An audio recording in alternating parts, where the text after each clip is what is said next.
Good evening, everybody. It's now 6:16 according to my clock on the computer here. We are scheduled for a Committee of Adjustment meeting to hear a minor variance at this time. And I would take a mover and a seconder to open the meeting. Moved by Councillor Lagasse, seconded by Councillor Francoeur. All in favor? Carried. We need to, the recording secretary's flagging me, yes? Sorry, who moved and who seconded?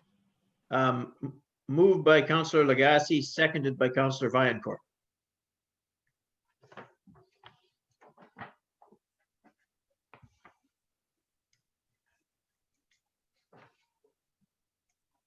And then we need a motion to appoint a recording secretary, that being Andre Gagne. I'd take a mover and a seconder for that. Mover is Councillor Foisy. Seconder is Councillor Francoeur. That Andre Gagne be appointed recording clerk for this meeting. All in favor?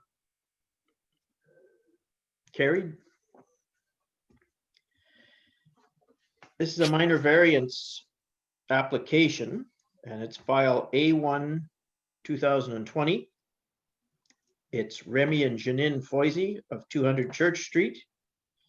The purpose of the variance is to allow for an interior side yard setback of 4 feet instead of the required 13.12 feet as per the zoning bylaw 2012-49 in a residential first density zone at 200 Church Street in the hamlet of Bonfield on part of lot 10 concession 7.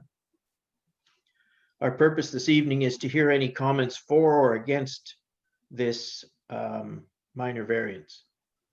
And I understand there's ability through our telephone audio, and it has ability to make comment at this point in time for listeners as well. I do have someone on the phone. I'm not sure if they want to comment or they're just listening, so I will wait and see if we hear from them. Okay, thank you.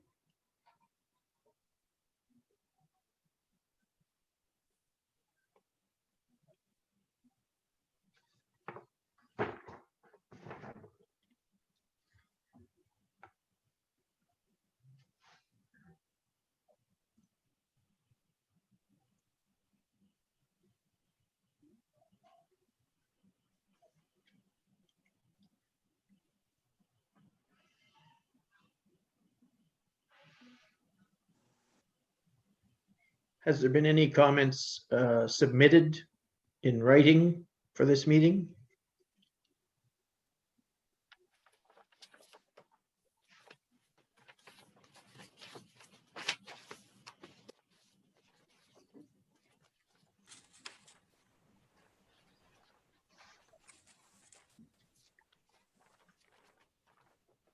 I don't see anything. Okay, I have a question. yes. So the setback, is that from the house or the roof or? It's the side yard, interior side yard setback, it says, of 4 feet. So what does that mean? One side or the other, I guess the property line is only 4 feet away instead of 13 feet. I don't know which side. From the wall of the house or from the roof where the roof ends, or? That's what I'd like to know. Yeah, I don't know the answer to that. I would expect it's the most extending part of the building, if whether it's the roof eave or the wall, I'm not sure. Yeah, I'm looking at the picture. It looks like it's the owner of lot 204 has not given any comments or. Quite some time ago, there was I believe, an email submitted in relation to this application that the neighbors had been consulted and had no objection, but that's not official documentation that I'm aware of for the purpose of this meeting.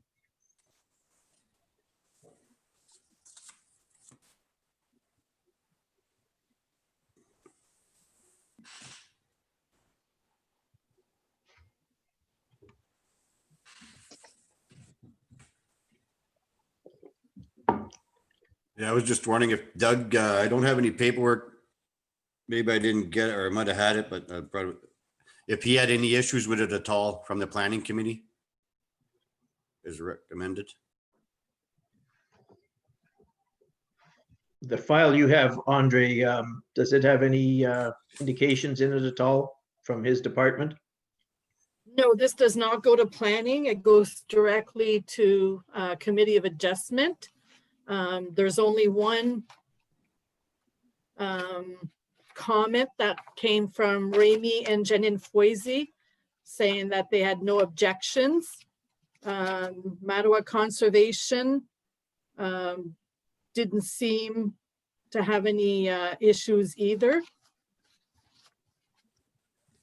And that's all I have regarding this application. I believe it went through its normal circulation process, just like a severance would, that people were notified and had the ability to Twice. comment. Okay. But it's because it's a zoning bylaw instead of a severance, it's directly to council instead of through planning committee. Yes, Councillor Lagasse. Thank you. I did contact Doug yesterday regarding this matter, and he had no concerns and didn't have any concerns from the public at the time, and also conservation did. They have no concerns either, so I'm good with this application.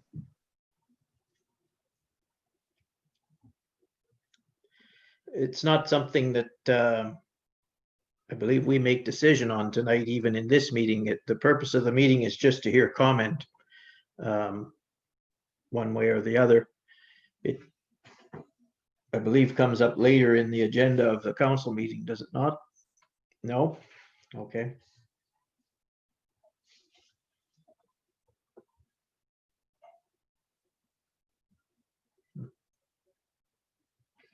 So is there a prepared motion, Andre, for the Committee of Adjustment on this one? Yes, there is. The motion reads that minor variance file A1 2020, Remy and Janine Foisy, be approved subject to the Committee of Adjustments decision attached here too. And all members of council are requested to sign the decision attached to it. I see. Okay.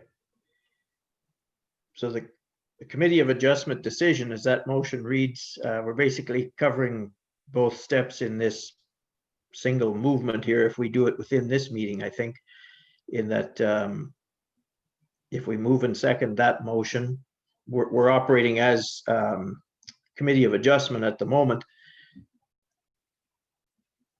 So we are a committee, we're not members of council, so that motion that you just read likely needs to come forward in the council meeting under planning, or under the best category is planning, but we're not council at this point of this meeting, I don't believe. We're a Committee of Adjustment. So it would need to be added. If I recall doing these, and we do so few of them, that we just hear comment for or against, and then we adjourn, and then council makes the decision in a council meeting of approving the minor variance or not. That's how I understand it anyway, or I thought it worked that way.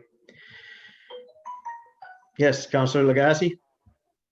Would we be able to do an amendment to the council agenda? Well, I think it could be introduced under planning subtitle there for a motion to be introduced then. Okay. If you'd like to do so. I'm going to call one more time for any comments for or against minor variance 1, 2020.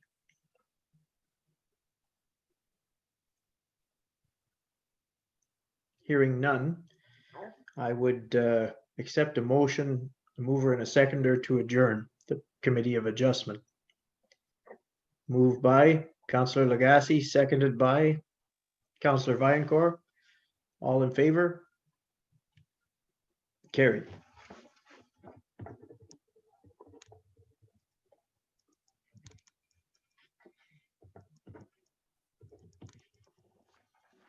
Okay, so we're in the moment here in between our next meeting that starts at 6:30 related to financial statements. So I'll return in a moment.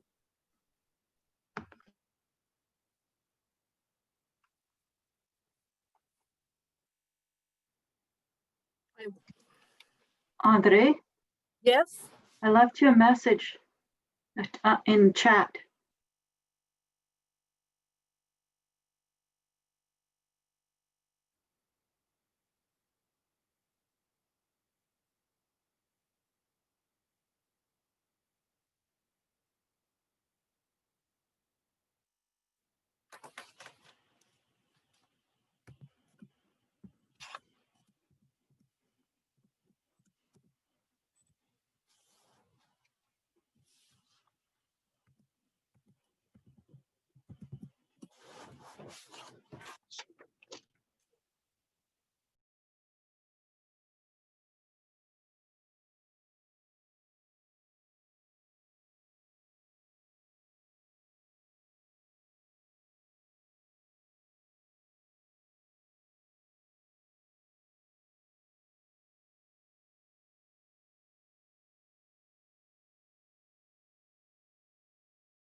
Are we good, Andre?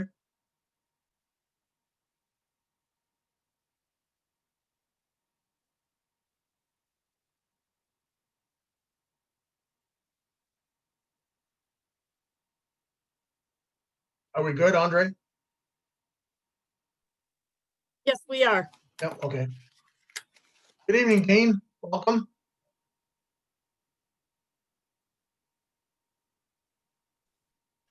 Good evening, Peter. How was the drive, how was the virtual drive down from North Bay? Members of council. I'm actually in Toronto, believe it or not, right now. Oh, okay. Good to have you here anyway. It's good to be here. Yep.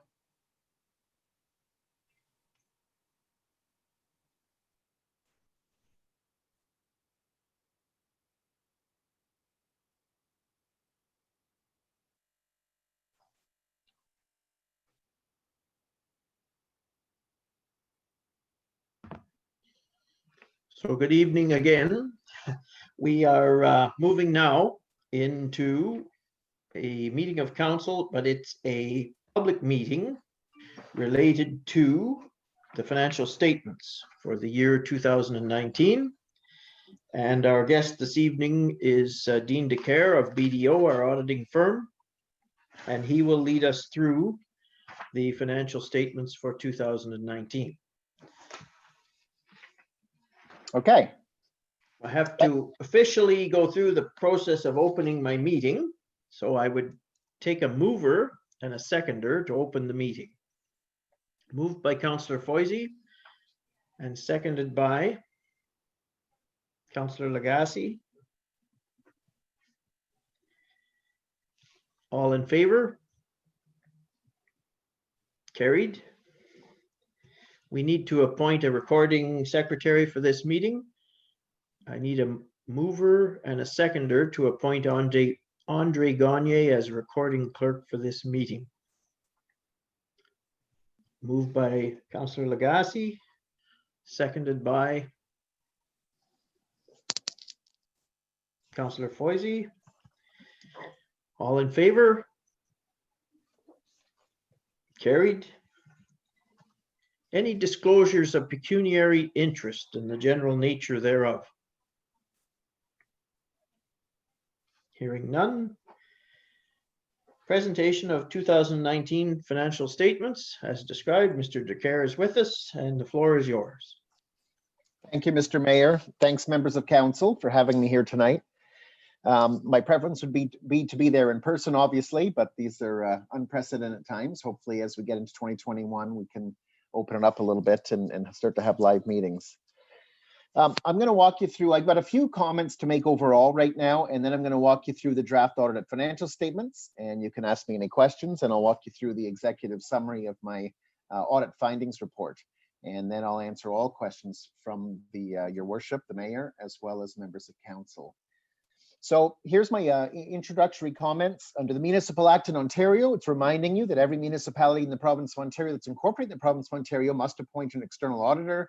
That external auditor must be licensed by the Public Accounting Licensing Board, which is done on an annual basis. The Township of Bonfield has engaged the firm of BDO Canada LLP, of which I am a senior partner now in that firm, going on my 27th year. The audit report, one of the things that you need under the Municipal Act is you need a clean unqualified auditor's report, which I have drafted up for you for your year end at December 31st, 2019.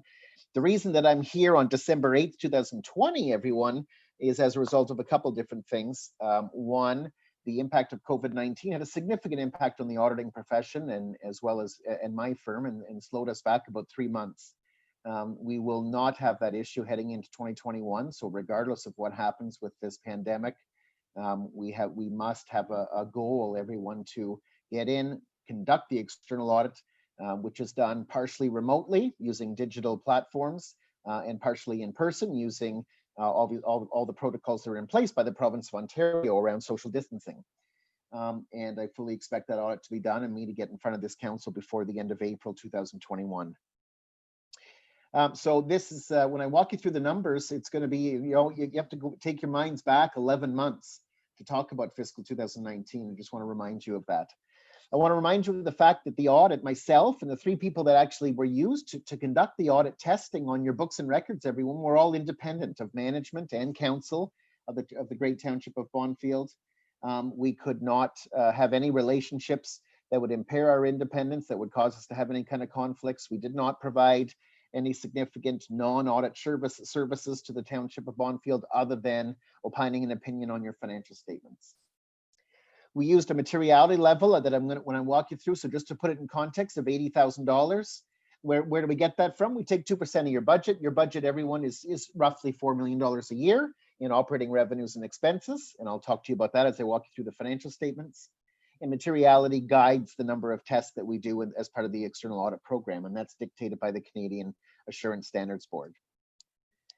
We did fraud and illegal act testing as part of the audit. That's one of the things that we have to proactively do. It's no longer a reactive thing, it's proactive, where we look at general journal entries, we look at expense reports, we look at payroll, we look at transactions with CFOs and CAOs and things like that to make sure that they are all authorized and legitimate transactions. And there was nothing for me to report to you tonight in that regard that was irregular. A management letter will come to Peter Johnson and his group within 30 days of this meeting tonight. Then we'll talk about any little housekeeping items. We did record 12 adjustments at the end of the year when we came out to do the audit. And all of those adjustments were not uncommon with other municipalities I do. Every year I do about 20 to 22 municipality audits.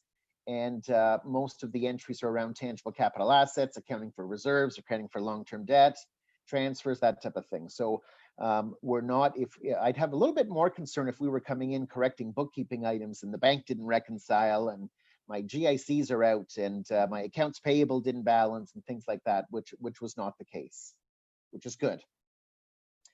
I'm going to make some recommendations around the accounting position. I've had some communications with Peter about making sure that we try to recruit and obtain a full-time accounting person at the Township of Bonfield for hopefully in early 2021, moving this corporation forward, making sure that a balanced general ledger is maintained and forwarded to members of council to make decisions, and the budget's updated, and all those things that Peter, Jim, and others have been doing over the past 5 years in particular. I'll talk a little bit about COVID-19 at the very end, around some of the uncertainties in the province of Ontario around municipalities and how COVID-19 has impacted not just how you deliver municipal services to your ratepayers and your residents that pay property taxes and live in your great township, but also, what I'm seeing out there in the marketplace in terms of, what are the senior levels of government doing? What's the federal government and provincial government doing? What types of things are they what types of initiatives or programs or grants are out there to continue to help our taxpayers as people that, may or may not have lost jobs, as businesses that, may or may not be open to the public as a result of COVID-19, and as well, what about municipalities where, again, there can be some cash flow challenges depending on the extent that you rely on user fees, people paying their property taxes on time, that type of thing. In order to finish the audit, there's two things we need to do. We need to look at your January to November financial results of 2020. Why is that, Dean? Well, it's December 8th, 2020, and I'm responsible for the audit to go right up to December 8th. So there will be one of the CPAs, one of the audit members of the audit staff has done some subsequent event testing already based on inquiry of your CAO and staff, as well as looking at some of the minutes of this council in 2020, but there's still some follow-up that needs to be done. There's also some follow-up that needs to be done around litigation. One of the things that we do is we look for lawyer bills and that type of thing. First we ask management, any litigation, any statements of claim against the corporation. And after that, we write letters to lawyers, any law firms that you've used during the year, to make sure that they're not aware of anything that management may not have told us about. That review is not done. My understanding is that there's at least one statement of claim that is outstanding that took place in 2020, which is in the audit period, and my audit staff are still looking at the impact of that statement of claim, if any, on the financial statements. But typically there would be a note to the financial statement saying the corporation has been subject to a statement of claim by a third party in the amount of blah. The outcome of that is either known, in which case we have to make an accounting entry, or unknown at this time. Okay, so that again continues to be looked at right now. In terms of the financial statements, you're going to be quite pleased as members of council. And you know me, I've come before you now the past, goodness sakes, at least the past 10 years. And I always give you my honest advice as your municipal auditor under the Act. You have a very healthy cash balance at the end of the year, $1.8 million. You spend a little over $300,000 a month to keep the township safe, secure, roads, maintained, all those types of things. So you got about 6 months worth of operating expenses in the bank at the end of the year. Again, healthy. One of the things that you did in 2019 is you did go out and get a couple new loans from IO, or what is called Infrastructure Ontario. Infrastructure Ontario is a political financing authority that does provide very cost-effective financing to municipalities at very, very decent terms. They're fast, good rates of interest, that type of thing. So it's for capital projects. And over the past 2 years, the Township of Bonfield has invested $800,000 in infrastructure. That includes vehicles, buildings, roads, water, that type of thing, any municipal assets that have been acquired. And you borrowed about $545,000 in 2019 and two brand new IO loans, which contributed to money in your bank. You continue to have good reserves, everyone, which is a positive. You have reserves of around $1.2 million, or about 4 months worth of expenses. And lots of mayors over the years have asked me, and members of council, Dean, what's that magical number that I need in municipal reserves in my bank account? And I like it to be somewhere between 3 and 6 months. I don't like it higher than 6 months, but I certainly don't recommend that those reserve balances don't go below 3 months worth of expenses. So for you guys, that would be about 900,000. And right now you're sitting at $1.2 million. You're going to see that you had a surplus this year when I walk you through the financial statements, and an annual surplus, meaning your revenues exceeded your expenses. But there's a couple of things that I'll caution you about. You're going to see that the surplus was about $264,000, I believe. Yeah, $270,000, pardon me, an accounting surplus, which is great. But about 300, all of that is made up of a one-time efficiency grant that the province of Ontario gave us that we haven't spent a lot of money on. And I think it was around, if I'm not mistaken, around $311,000 or $317,000. So that money came in from the Ford government in, I'm going to say, April of 2019, thereabouts, with the intent that the municipality, that all townships, not just Bonfield, but all townships across the province, would you take advantage of that money and say, okay, what can we do with that $300,000 to become more innovative, to become more transparent to our taxpayers, ratepayers, to become maybe a more, to look at the way we're organized and structured and that type of thing. And clearly that was the mandate. There's no real strings attached to that money. And indeed that is or will be sitting in your reserves as we head into 2021. But that was the biggest reason why you had the surplus in 2019. I think at this point, what I'll do is I'll walk you through the actual financial statements themselves. Yours probably don't have all my chicken scratch on them, but the first 2 pages, page 2 and 3, have my audit report. It's very important for all of you on council to recognize the fact that under the law, you must have an audit. So you must open up your books to someone like me to come in and check them. And we've done that. You must produce a financial statement in accordance with public sector accounting standards. You've done that. You should, it's highly recommended that you get a clean, unqualified auditor's report. And that's what I've drafted up for you tonight, dated December 8th. There are still 3 things outstanding. I hope that all those 3 things get cleared up that I talked about. One being any statements of claim against the Township of Bonfield. One being the subsequent event review up to today, or up to the end of November, probably is the closest date we're going to get. And then finally, this, members of this council passing a resolution to approve the financial statements. Starting on page 4, I've walked you through the highlights on page 4. So if you said, Dean, where did we land at the end of December 2019? How did we look heading into 2020? Now that we're 11 months and 8 days into 2020? Well, the beginning of the year, you had, like I said, a decent sized bank account of $1.8 million. Your taxes receivable, everyone, thumbs up, okay? At the end of 2019, you were in a very good position. You only had about, 1 month and 12 days worth of property taxes outstanding, which is probably the best that I've seen in the group of municipalities that I do external audits on. So fabulous. Now that was 2019. Again, 2020 might be a different story depending on the impact of COVID-19 and some of the uncertainty around that. And the province has one of the things the province has done is it has extended the timing of when townships and municipalities need to forward their the education portion of their property taxes to the 4 school boards. So in that particular case, we may see at the end of 2020 a larger balance in taxes receivable at the end of the year. But I was quite happy to see the number at the end of 2019. Your accounts receivable were normal. Your GICs are all your $500,000 investments are all in GICs. Okay, there's no risky investments taken by the Township of Bonfield. Your accounts payable look great, $229,000. I always expect you guys to be somewhere around between $250,000 and $280,000 in accounts payable. That's because you spend about $310,000 a month.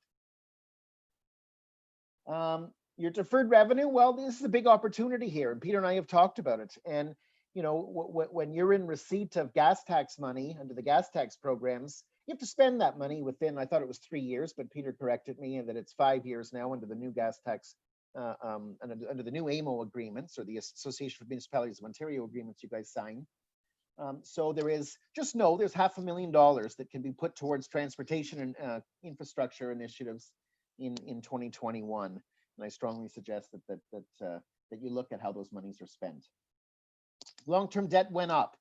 So I like to see municipalities that are paying down their long-term debt. In your case, it went up because we borrowed on some of the capital expenditures that we've done over the past few years. Instead of using gas tax money, we went and used Infrastructure Ontario money. It's probably a bit high, 2.1 million, based on tangible capital assets of $8.1 million. And that's something that I would encourage the mayor and council to look at through your CAO, obviously, over the next couple of years, is to get that back down again. I would like to see your long-term debt based on the size of your infrastructure, everyone. I'd rather see your long-term debt more of around $1.6 million. The landfill closure liability, that's a liability that you must legally save up for. You will close and you will care for that landfill in a number of years from now. So you'll see it'll go up every year. So it went from 174,000 to 183,000. That goes up by inflation, or what I call accretion. So every year it goes up, up, up, up, and up. When do we actually see that come down as a liability? Well, when we actually close the landfill. When we close it, it's going to cost a couple $100,000, and then we have to care for it for a period of 20 to 30 years after that. And it'll cost minor dollars at that point annually. Your tangible capital assets didn't change an awful lot. You'll see they went from 8 million to 8.1 million. Well, but you said, Dean, I invested 800,000 in my community. Well, that's true, but every year you're having to take depreciation of about $400,000, or what's called amortization expense. So that's you depreciating older assets that have been bought over the last 50 years by the Township of Bonfield. So the net increase was around $182,000. You had a little more gravel at the end of the year, this year in 2019 than you did the year before, which is sitting in inventory. If you go to page 5, everyone with me, your statement of operations, you're going to see that your property taxes went up by about 2%. They went up 5% in real dollars, or in real percentages, everyone. But when you back out NPAC adjustments and things like that, I think the actual property tax increase was less than 2% in 2019 over 2018. You're going to see government transfer payments. That revenue was up over budget by about 300,000. And what is that, everyone? Well, that's the efficiency grant, which was around $371,000. So that money is sitting in the bank, in the coffers, in your reserves to be spent. And I'd like to challenge this mayor and council to spend that money in the next couple of years on something to do with innovation, the way we've organized ourselves. Maybe see, what needs are there. You could do an internal look-see by asking staff what they need in order to provide municipal services to the taxpayers more effectively. And you could also ask the taxpayers as well as to what they think the Township of Bonfield can be doing. And you could do a study, as an example. Again, it's not my role to tell you what to do, but that's certainly, just know as members of council that certainly is in the, you've got that money in reserves and it has a specific purpose. And the purpose was to make you more efficient, because with the Ford government, they were not secretive. They were saying, the OMF is going to shrink even more. The OMF being your municipal partnership allocation every year. In terms of expenses, you did a great job again, and I don't mind, I don't mind giving recommendations. You all know me by now, but I also don't mind complimenting you. You held your expenses to actually a negative increase year over year. So, where you were at 3,956,000, you were down to 3,900,000 in 2019 in terms of spending. You'll see you budgeted for an accounting surplus of almost 200. In the past 2 years, that's exactly what you've done. So from an operating standpoint, again, I would suggest you stay the course. You're a $4 million township. I would suggest that you make sure that you invest in transportation initiatives with your gas tax money over the next couple of years. And I would suggest that you use that innovative efficiency grant to look at, how do we better ourselves as a township? The rest of it, if I draw your attention just to page 8, members of council. So page 8 and 9 and 10 walk you through your accounting policies that you must follow. There's no choice. As a local government and a municipality in the province of Ontario, you must adhere to public sector accounting standards, and you do.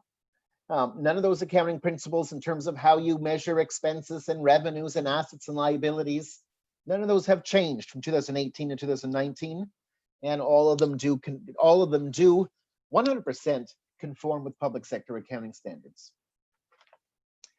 In the notes to the financial statements, you'll see a note on what makes up your accounts receivable, and the biggest item is HST. So at the end of the year, you'll see you had $64,000 in HST owing back to you, because as you all know, being a municipality, you're entitled to somewhere around 80% of your HST that you pay on services and supplies back, and you apply for that public service body rebate. It's called 2 times a year. If you go to note 7, it talks about the fact that you have an operating line of credit available to you, everyone, in the amount of $1 million at TD, I believe. And you had used none of that at the end of the year, and we made sure we confirmed that. You'll see in note 9 on page 16, you'll see the two new IO loans, IO being Infrastructure Ontario, that added up to somewhere around $550,000 roughly. You will see on page 18, note 7, if you're wondering, okay, Dean, like, I want to remember afterwards, how much gas tax did we have unspent? And again, Peter provides you with those reports as your CAO, but you'll see $557,000.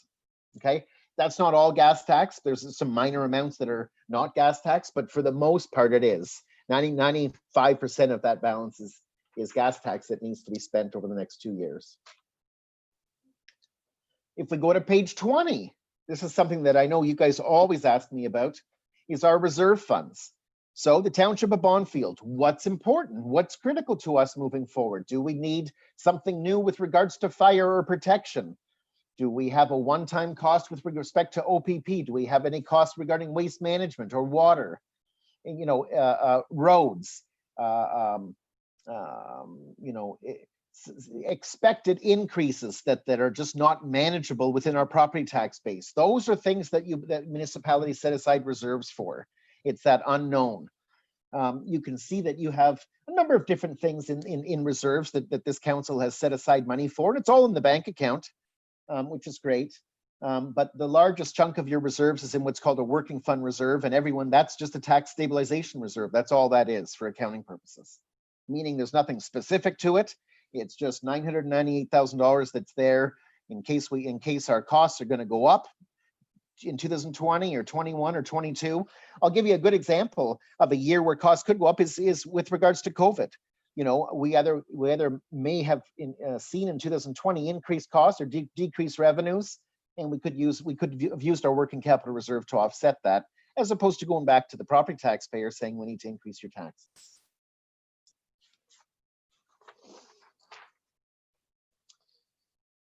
I don't think there was anything else in the financial statements that I wanted to walk you through. In my report to you all, which you all have, just let me see here. I know I had it open. There's a good executive summary, and it's a report to members of council dated December 8th, 2020. And in that report, everyone, there's a couple of different things, but there's an executive summary that walks you through and says, okay, here's the status of the audit, that type of thing. And there's also a really good schedule at the back of different things that you would ask the auditor every year with regards to, did you have any disagreements with management? Did we change our accounting principles to, that maybe make our financial statements look a little inconsistent, that type of thing. And again, the answer to that is no.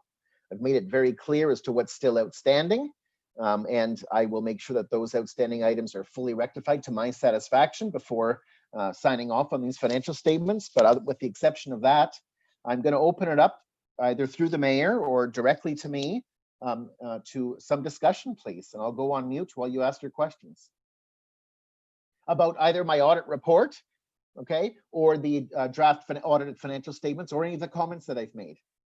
I'll turn it back to you, Mr. Mayor. Okay, thank you. Anybody have any questions of Mr. Decaire related to the 2019 financial statements?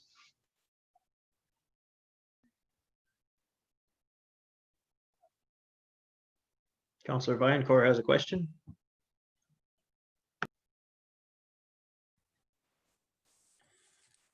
All right, thanks. Just a quick question on how much would you suggest out of our working capital reserve, let's say to cover some cost, a specific, like, I mean, just a rough number, because we don't know the cost yet, maybe for COVID. Mhm.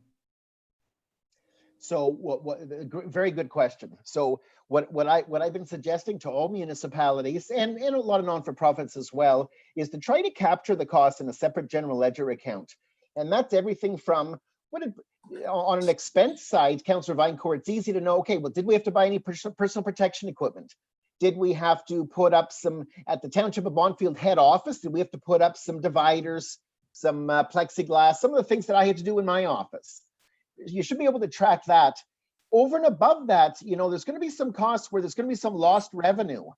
The township, it could be in some municipalities, they've lost, think about it, transportation revenue for those municipalities that run buses, arena revenue for those that have municipally owned arenas to people that, are coming out, whether it's hockey, skating, whatever the case may be. So what I challenge you to do, Councillor Vincourt, is get a report from the CAO as to what our expected for 2020 COVID-19 revenue losses are, including having to write off any bad debts and property taxes from ratepayers that just, they had a restaurant, hypothetically, they ran a restaurant, couldn't survive because they couldn't keep the doors open because we were in a green zone, or how the province uses color zones. We've been very fortunate and blessed, touch wood, that for the most part, we have not been locked down as a result of this pandemic. But I would get the CAO to give a report as to what their projected lost revenue and direct expenses were as a result of COVID-19, and I would apply some of that working funds to it in 2020. And we're going to actually expect to look for that, Mark, when we do the 2020 audit. Oh, okay. Thanks, Dean. CAO has comment related to that to you, Mr. Decker. Go ahead. Councilor Vincourt, that's a good question. And Dean, I think you and I and Josh talked about this the other day. We have $136,000 for COVID expenses in a separate account. We have received another $100,000 for COVID.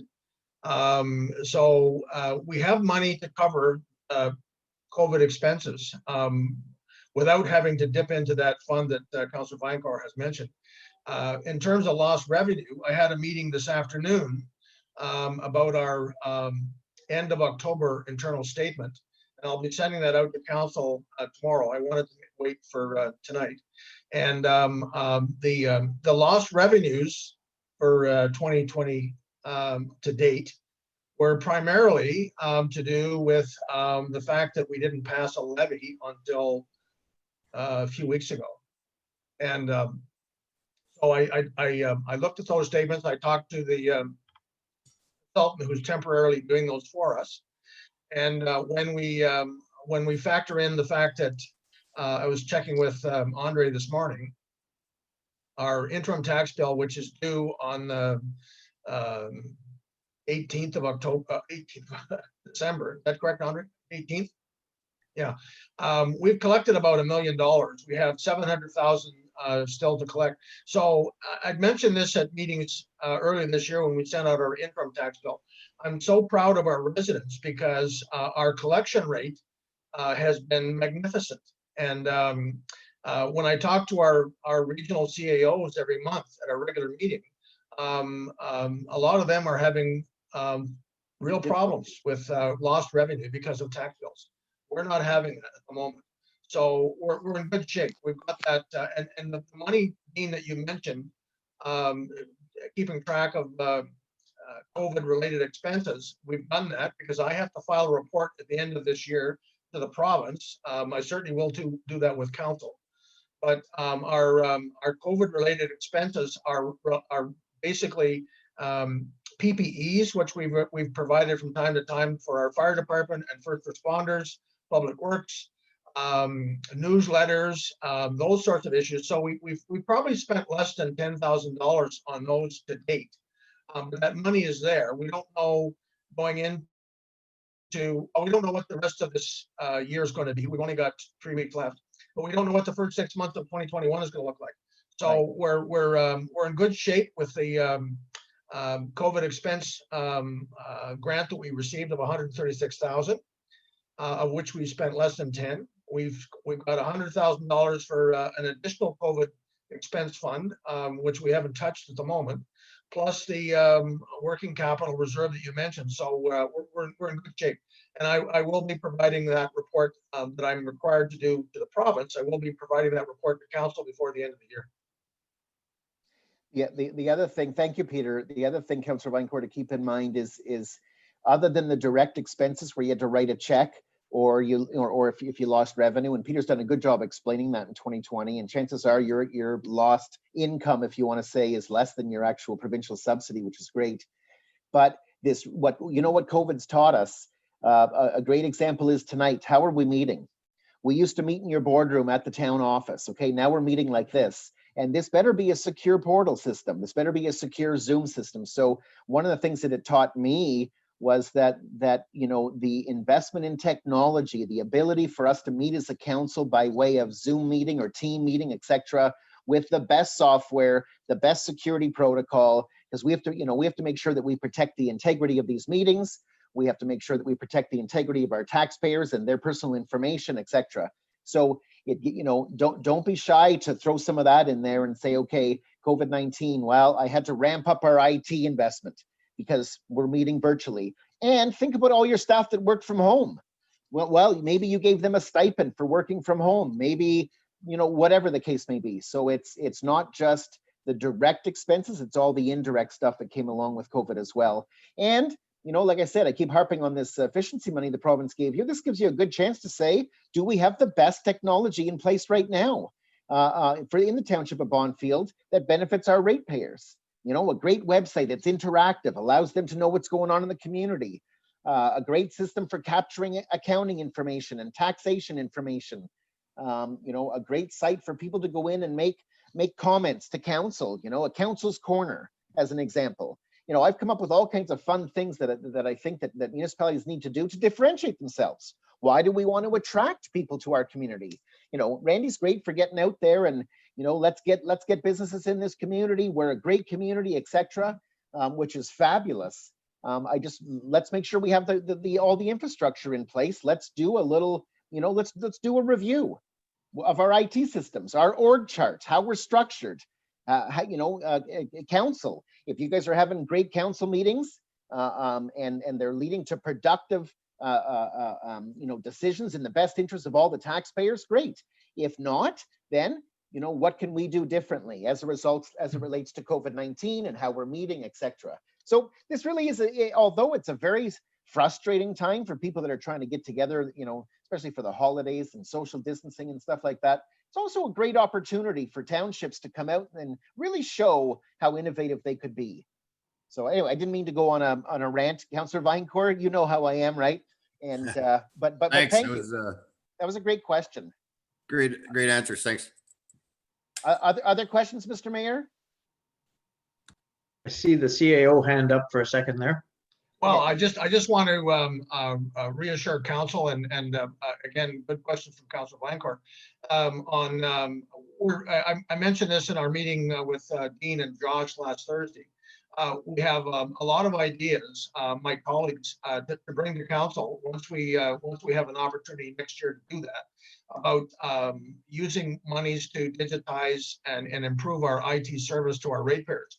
There's a program going on right now in Nipissing to improve broadband coverage that's going to be the recipient of a lot of money from the federal government to do that.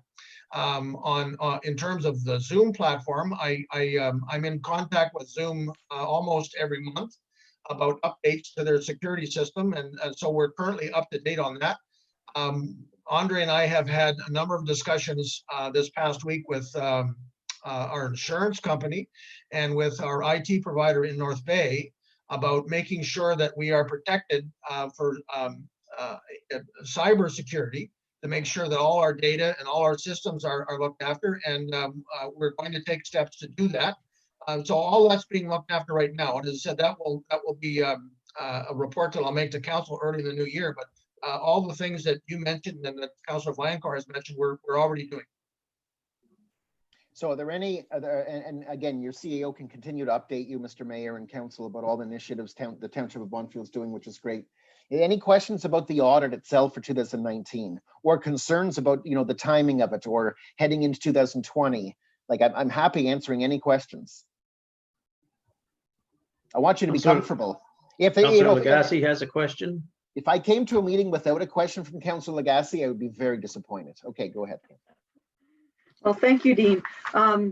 Chair, I do have a question regarding the landfill site reserves. Are we on target with that, or do we need to up our step for the closure of the landfill site? That was a question for me. Yes, Dean. Councillor Lagasse, yeah. So, I mean, certainly, have you booked the liability equal to the present value of what we expect it to cost? Yes, you have. And it's in the books right now at, I think, 183,000. That's right. So you have measured it appropriately for the landfill site. Your question was, have we reserved it properly? And again, this is where I get a little frustrated with municipalities, that they go and set up reserve funds and blah, blah, blah, blah. Well, reserve funds are meant for things that are unknown. They're not meant, or things that are known are going to happen in the future, but they're not liabilities. The landfill is a liability, and it's $183,000 liability in 2019 dollars. You know what I mean? The year 2019 dollars. And you have booked that, which is perfect. There's no need for a municipal reserve for it, anything like that. That liability is booked. It's different from, oh, I got to get a new fire truck 5 years from now. I'm going to put into a reserve. Oh, there's a municipal election 2 years from now. I want to put into reserve. Those are different. Those are things, there's no liability for those things because nothing's happened yet. The landfill's a little different. You know what happens every year? You use it. You're adding stuff to it. And as you do that, then the utilization of that landfill as it ages goes up. And that's why that liability goes up. So it is funded because you already have a liability for it. It's what's called, you know, in the, if you go look at your reserve note, it's in the long-term debt section of liabilities to be funded with future property tax dollars, but it has been booked at an accurate amount at the end of 2019. Very good question. I'm going to issue a last call for questions for the financial statements for 2019, just in the interests of time.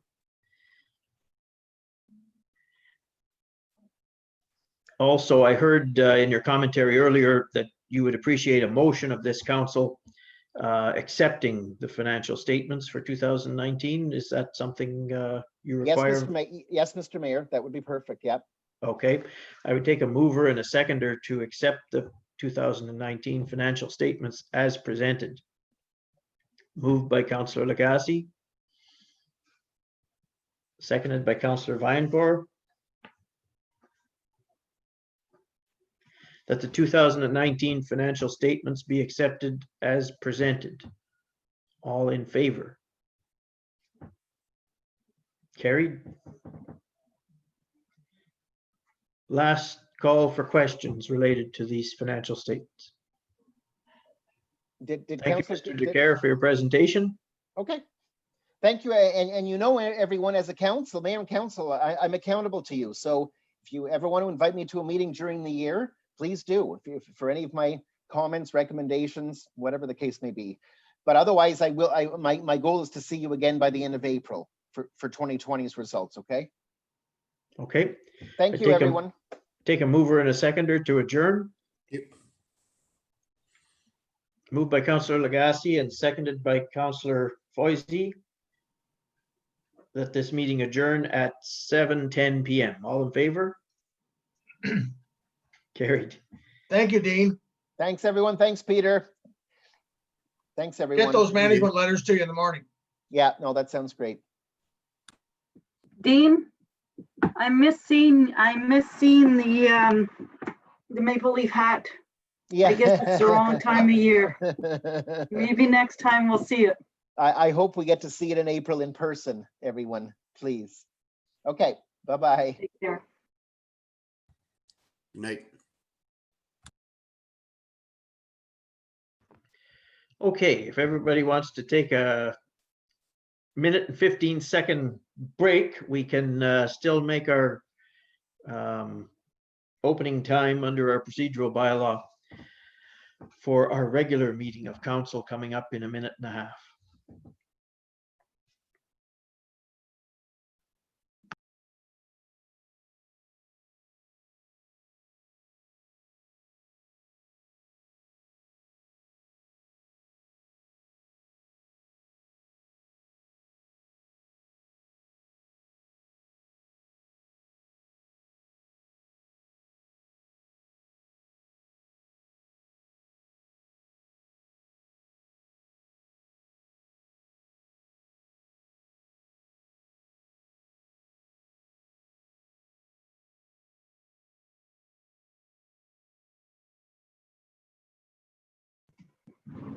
Okay, I put the bark collar on the dog.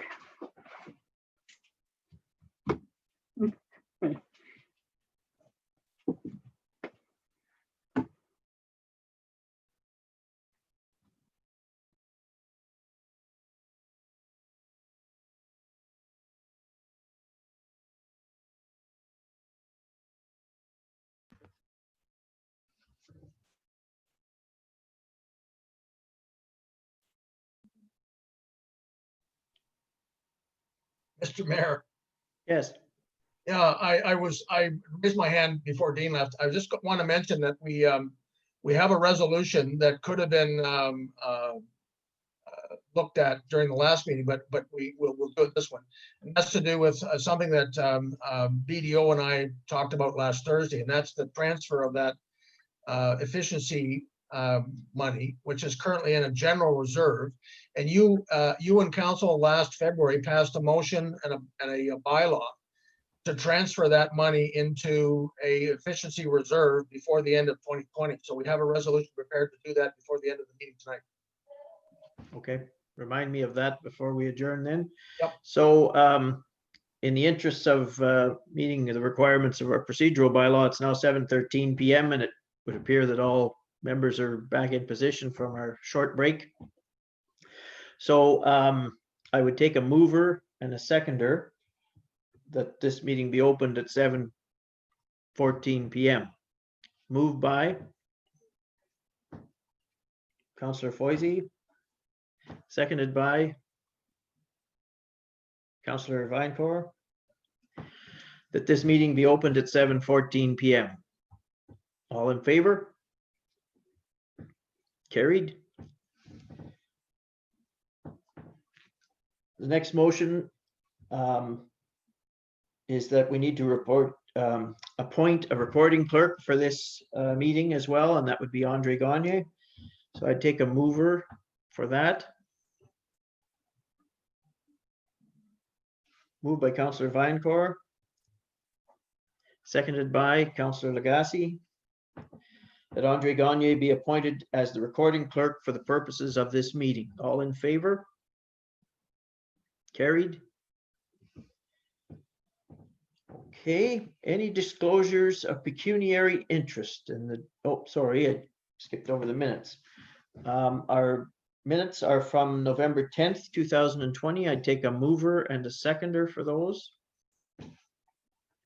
Moved by Councillor Lagacé, seconded by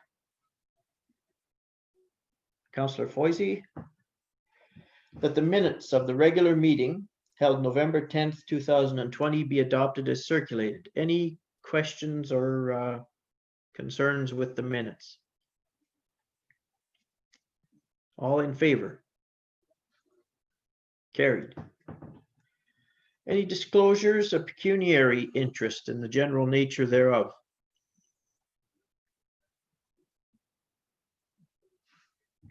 Hearing none, there's no presentations or delegations for this meeting. Minutes and reports of municipal committees and boards, planning advisory. As we had discussed earlier, there was the Committee of Adjustment meeting related to file 1 of the Committee of Adjustment. And That's right. And we haven't had any meetings this month, nor do I know of any applications that came to the planning for next month. okay, and our recording clerk had previously read that motion from the Committee of Adjustment meeting. If you would do so again, and then I'll call for a mover and seconder for that. That minor variance file A1 2020, Ramey and Janine Foisy be approved, subject to the Committee of Adjustments decision attached here too. Okay. Is there a mover for that article? Moved by Councillor Legacy. Seconded by Councillor Francoeur. Any discussion or concerns related to that Committee of Adjustment motion?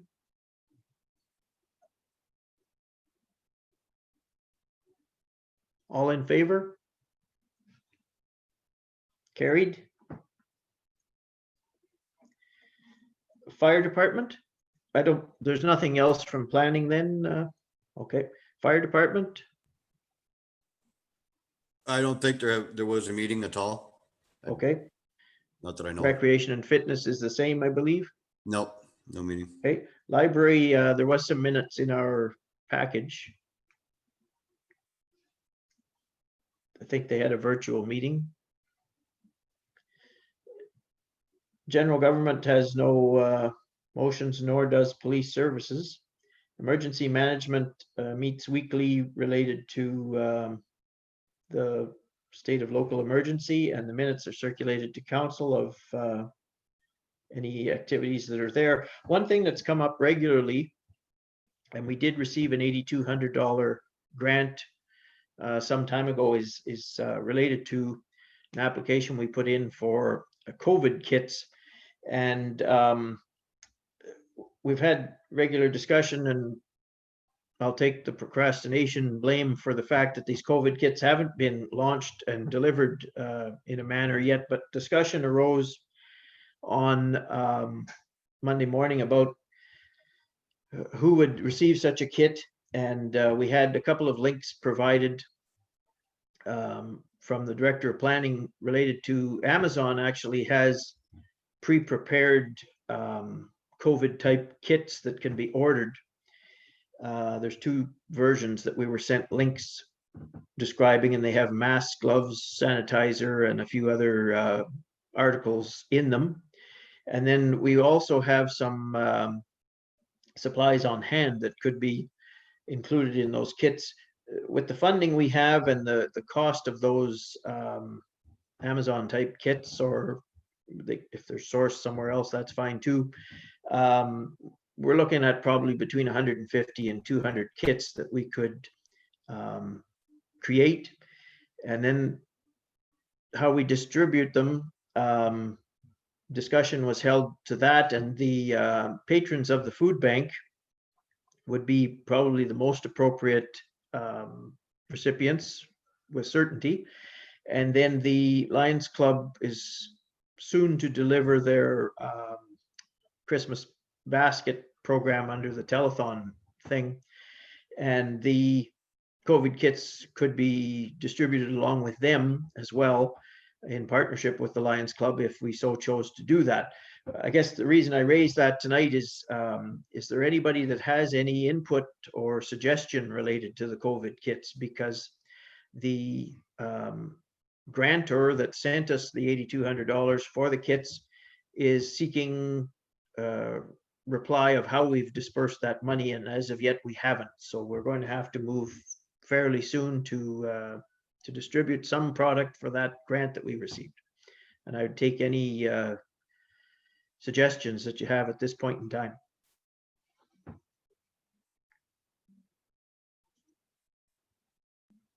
Yes, Councillor Legacy.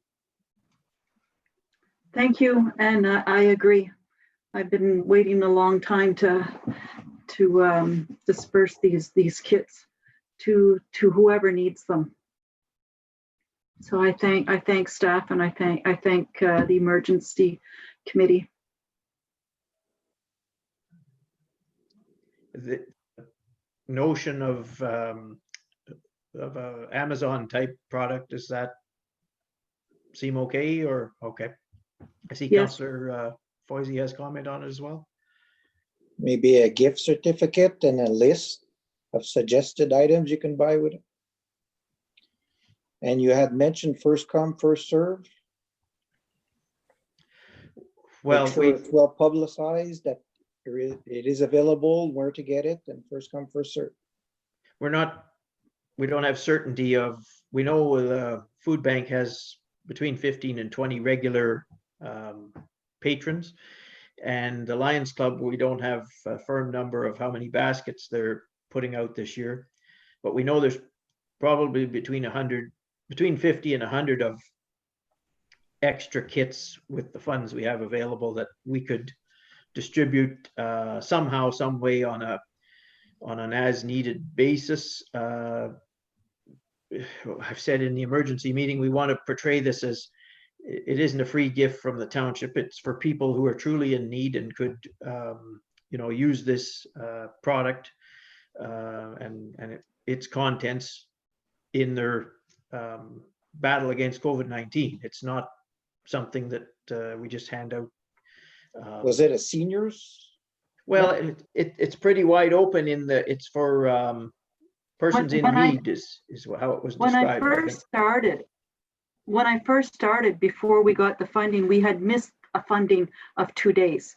And so I started collecting in-kind things like masks that were made from certain people. And I was trying to put a kit together. Since then, this funding came through of $8,200 and it was godsend. So all we had to do was put these kits together, and at the time it was for the seniors.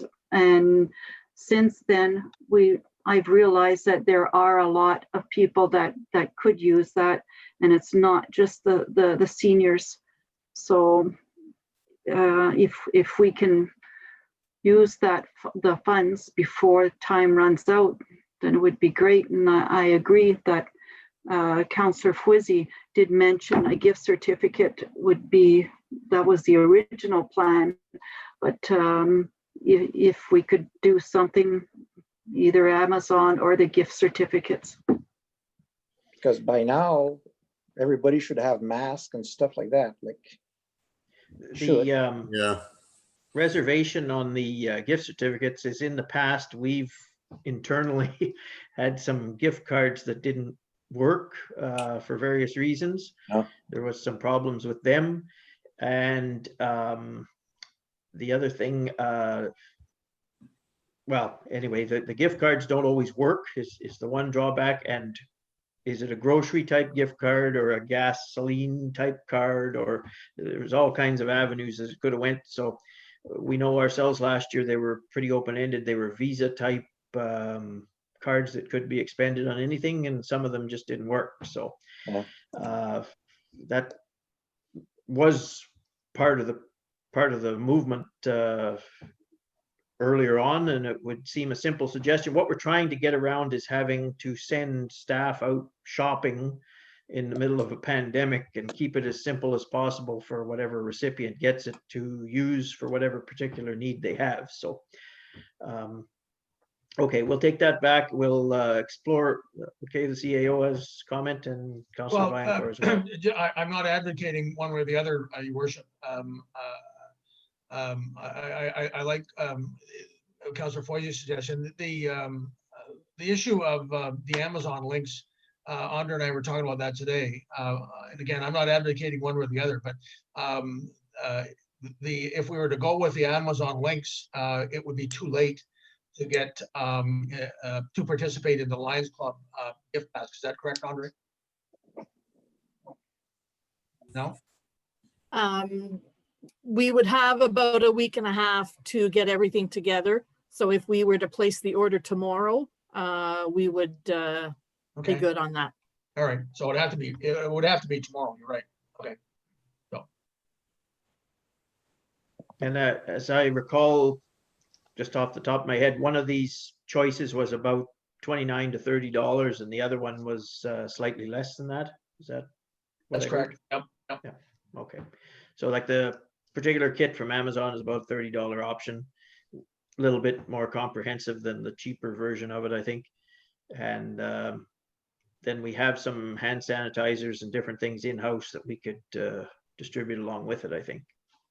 And you'll give 20 kits to the food bank and 40 kits to the Lions and the rest first come, then- first served, something And then like the that. rest, we figure out a mechanism to distribute it without having a bunch of floor traffic coming to the door, that's all. So we'll approach that once we get them in hand and see how well it works. Yeah, I was just Okay. wondering about the cost. So you said about $30, okay. I was I just mean, wondering what their average, cost. Just looking at the Amazon kit, for the $30, I mean, it's nothing fancy. It's a mask, it's some masks, it's some gloves, it's some sanitizer, the general thing that most of us already have. But we're operating in our mindset of, you know, we're not in need, or I'm not in need, where spending on gloves, masks, and sanitizer is not a financial burden to me. To some people at Christmas time, it may well be. So that could be a welcome thing that they don't have to think about. And as the second wave has come along, it probably our timing is good right now. So we just need to get moving on it. That's all. So that's why I raised it, and we'll work towards that unless anybody's opposed to going in that direction with it then. it's all good. Okay. Public Works, the Public Works manager's here, so I'm not going to comment on Public Works types things, but if you have anything to bring up at this point, go ahead. I would like to bring up that Boxing Day is on a Saturday this year. And I would like to ask council how they feel about the landfill being open or closed on Boxing Day.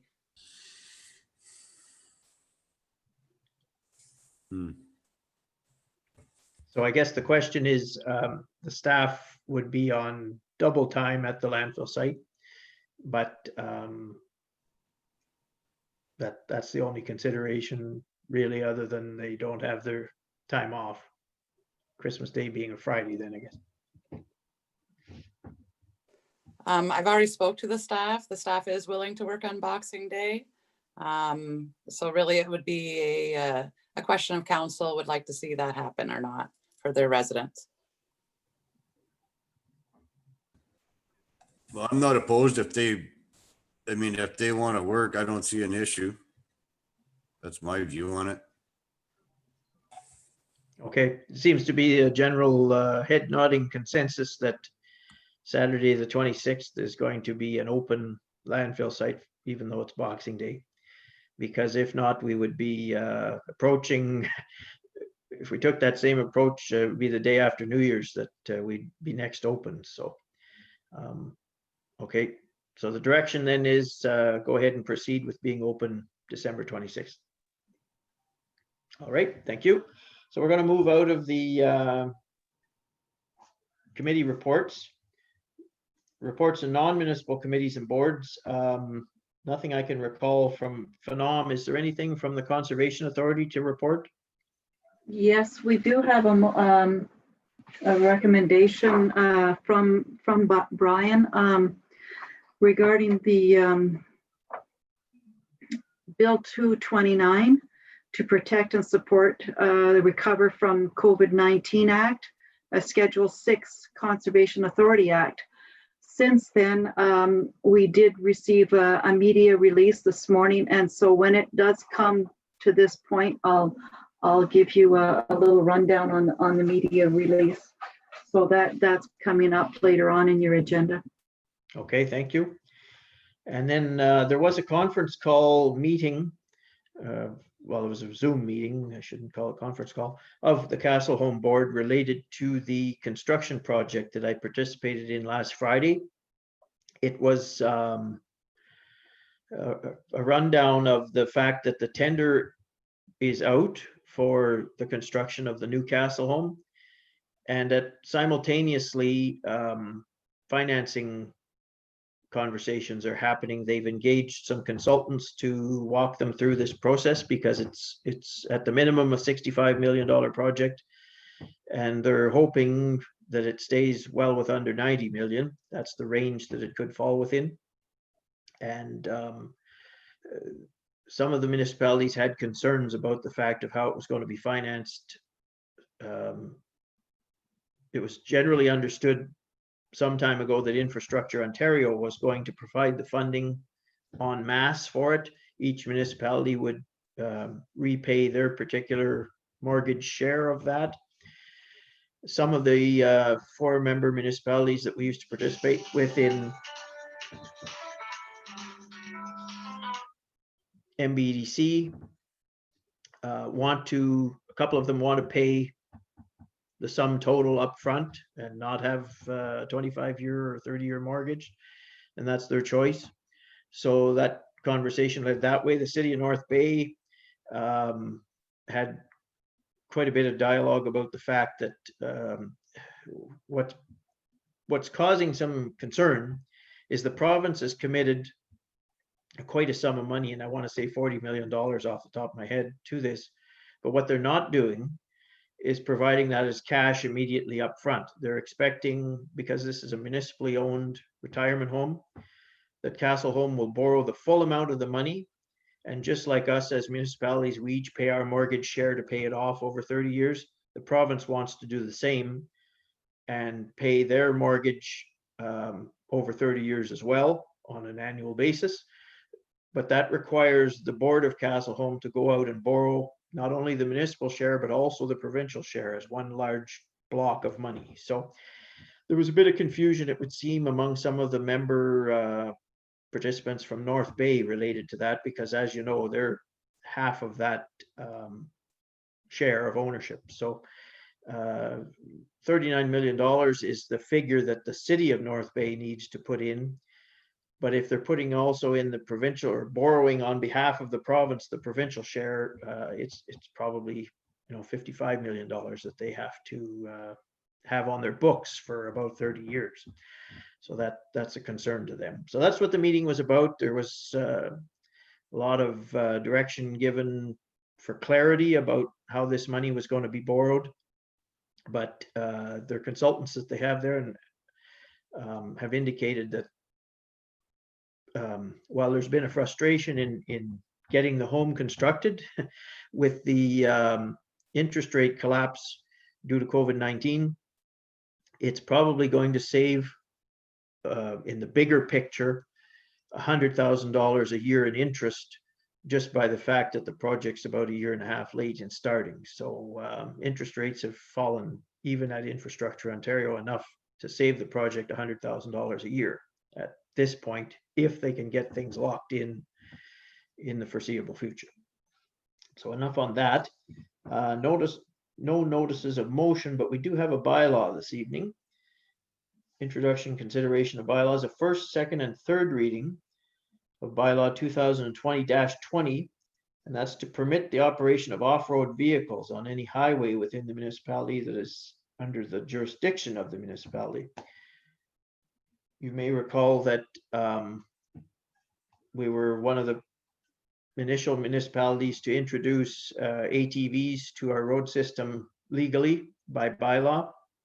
And what this amendment seeks to do, as we know now, ATVs have changed so much since our bylaw was first adopted, that side-by-sides and six-wheelers and fat bikes and other types of things are now more common than they ever were. And this bylaw amendment, along with provincial legislation that changed quite some time ago, updates our bylaw to allow those types of vehicles to comply with our bylaw. Has everybody seen the bylaw? It was in their package, I trust.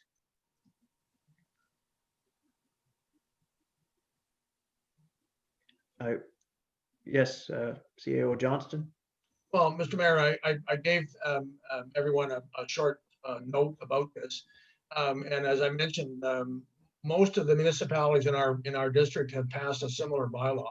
And I also just want to mention that we sent this, part of the reason why we were delayed in getting all this material to you, as you mentioned in a memo of council, is that we wanted to get a lot of things reviewed and so on before we brought to council. So this bylaw was sent to our municipal solicitor, Ed Delboom, and he got back to us in record time.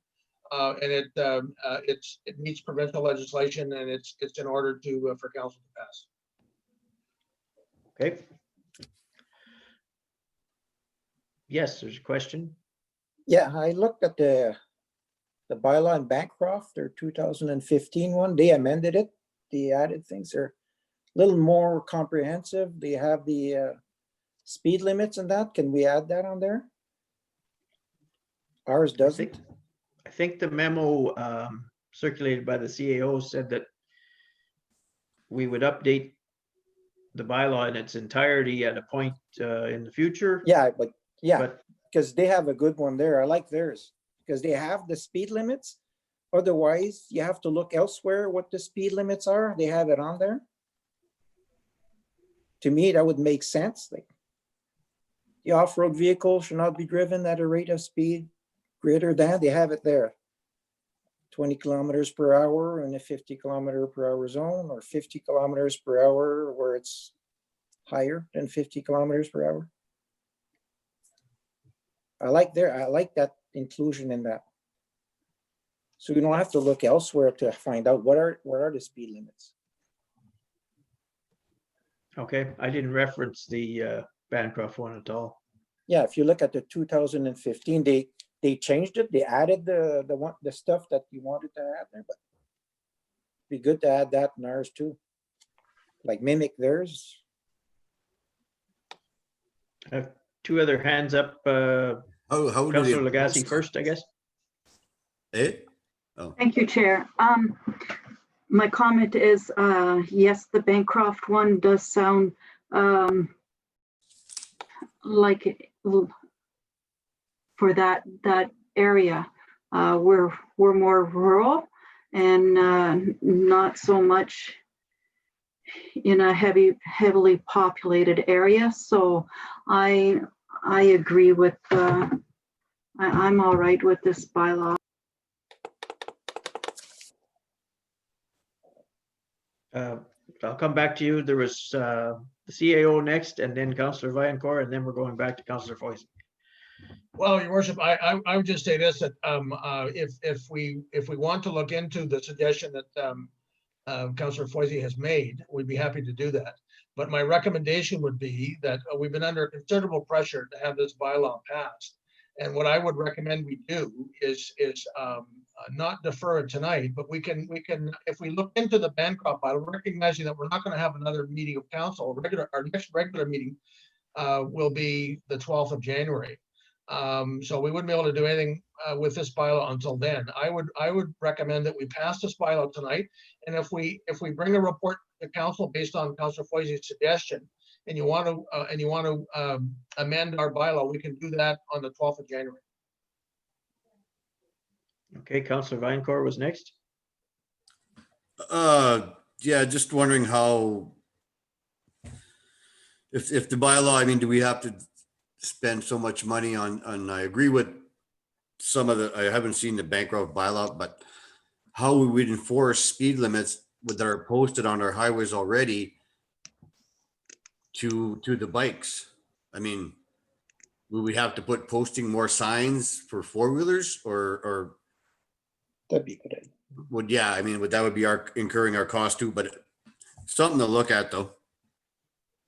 I just don't, yeah, I definitely need more to look at it, more, bit more research, but I agree that we could pass this bylaw.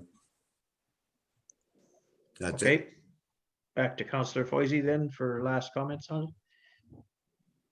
In conjunction with that, can we do something? Like we have to protect the pedestrians also, because they're all over the roads. The sidewalks are, might as well not mention them, but yeah, we have to do something to protect the pedestrians. We need sidewalks. If we're gonna have all kinds of vehicles and stuff, we need better sidewalks. That's a big expense, but like a few times I'd have to go around like a baby carriage on the road. Well, makes you think. And now you're well, they're already there. Those vehicles that we're talking about, they're already there, legally or illegally, doesn't matter. But we have to do something for the pedestrians also. Like we're encouraging people to walk, but they have to walk on the road. I had an encounter with a pedestrian on Development Road. I was riding on the shoulder. I don't know if you're allowed to ride on the shoulder or not with my ATV. And she was coming on the shoulder on the left side. I was on the right side, so we're face to face. And she was going out in the road to let me go by. But I went around her telling her, no, you have the right of way. The pedestrian has the right of way. That's a problem.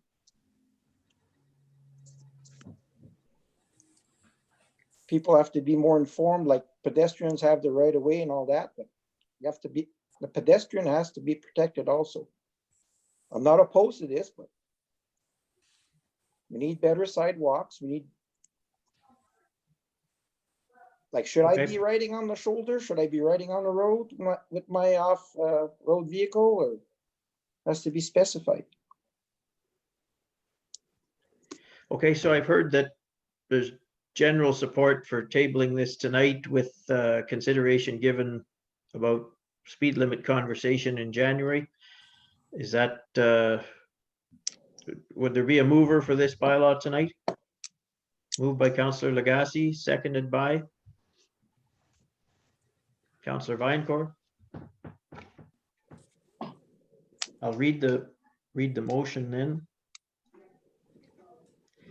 Whereas council deems it expedient to pass 3 readings of the following bylaw at this session, be it hereby resolved that a bylaw to permit the operation of off-road vehicles on any highway within the municipality that is under the jurisdiction of the municipality be read a first, second, and third time, passed and numbered 2020-20, and that the said bylaw be signed by the mayor and clerk, sealed with the seal of the corporation, and be engrossed in the bylaw book, and that this bylaw be placed on the municipal website for public information purposes.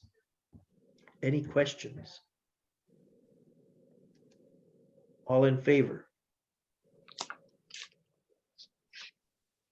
Carried.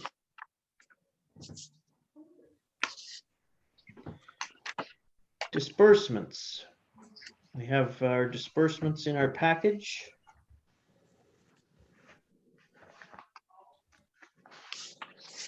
Before I read the motion, I'll open the floor to questions on this package of disbursements.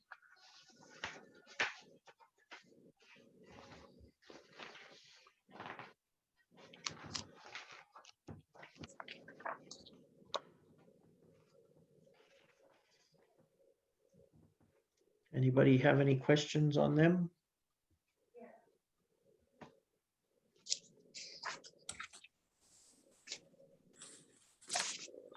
Yes, Councillor Lagasse. Thank you, Chair. At the risk of sounding like a broken record, I do have some questions for Public Works. Yeah, she knew it was coming. The repair to the garage door. Is this from the last time it was damaged, or is this a new damage? No, there's a new heating system that's going to be installed in the township garage that is going to promote energy efficiency, because every time we open the big doors, Okay. all winter. So anyways, we had to all the doors serviced. So I remember. all the rubbers, yeah. I remember that conversation. My next question is, again, Public Works, page 3 of 5. And the invoices for busted knuckles. Is this all for the backhoe and the grader and that? And I noticed there's tires from Cal Tire for the backhoe also. Did we ever get an amount of how much we spent on the backhoe and the grader for this year? Yeah, seems I like have all there's those. a lot of tires going out. Those are tire repairs. So unfortunately, and I don't want to blame COVID-19, but the landfill had consumed massive amounts of garbage. And every time there's nails, roofing nails are actually one of our largest culprits in our tires with backhoe. And I am willing to prepare that report that you requested at our last council meeting for the next Public Works Committee. Thank you. You're welcome.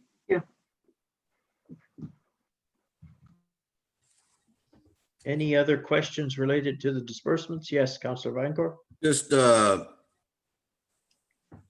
for the back, not the backhoe, but the grader again. So none of the tires and that are for that. I guess the grader that we rent. No, so okay.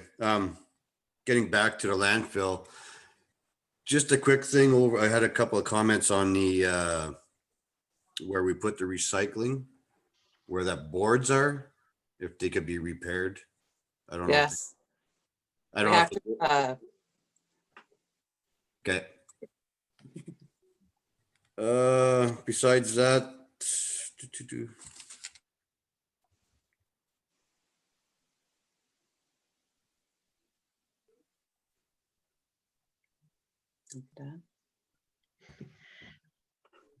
I think he said he didn't have any more questions.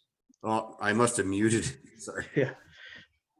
Okay, last call for questions, and then I'll ask for a mover and a seconder for the disbursements.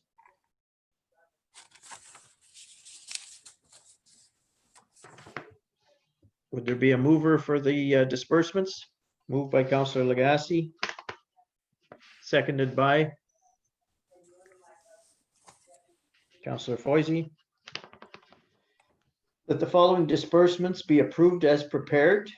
APO 5395, comprising all the departments, with a subtotal of $1,512,120.07, and payroll batch 1112 through to 1117 in the amount of $92,639.42, resulting in a total disbursement of $1,846,602.41. Last call for questions on them. All in favor? Carried. Thank you. Correspondence and information. Memo regarding Christmas hours and cancellation of the December 22nd council meeting. I trust that you've seen the motion. It says that the Christmas hours for the municipal office be accepted as submitted and posted on the website and municipal entrance doors. I'd take a mover and a seconder for that. Moved by Councillor Legacy. Seconded by Councillor Francoeur. All in favor? Carried. Worship, Yes, I do have a motion that is not in your package regarding the reserve fund policy that we need to pass for tonight. okay. I don't believe I have it before me. Would you read that motion and then I'll call for a mover and a seconder? In accordance with the Bondfield Reserve Fund Policy Bylaw 2020-02, February 11th, 2020, and as approved by the municipal auditor, council authorizes the immediate transfer of $370,808 from a general reserve account to the Efficiencies Reserve Fund. So the money just moves from the regular bank account into a reserve fund. Yes, the CAO has comment on that. Well, your worship, it's actually in a general reserve fund. It's already in the reserves, but when Brian Rogers made his presentation to council in December of 2019 with his new reserve fund policy, council accepted that, but it wasn't until February of 2020 that we actually passed a resolution and a bylaw to do that. Before the end of the year. So when I met with BDO and Brian Rogers with me last week, we agreed that that needs to be done tonight, so that you're right. It's just a matter of taking the money from a general reserve fund and putting it into the efficiency reserve fund that Dean alluded to tonight. Okay. Would there be a mover for that motion? Moved by Councillor Legacy, seconded by Councillor Vinecore. You've heard the motion. The clerk can read it again if you so desire. Otherwise, I'll call the vote on it. All in favor? Carried. Item 2, memo from the Public Works Manager, blue box transition to producer responsibility recycling. Yes, Councillor Legacy.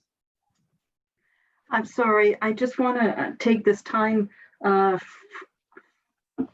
regarding the last motion to have Christmas holidays for our staff. And I wanted to take this time to thank staff and management and all of Public Works for everything that they've done for the community throughout the whole year.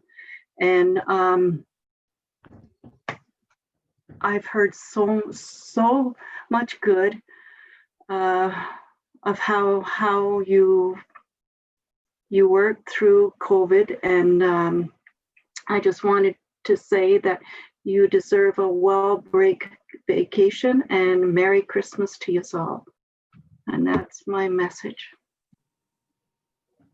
Okay, thank you. I'm sure we all share that that sentiment. Public Works Manager blue box transition memo.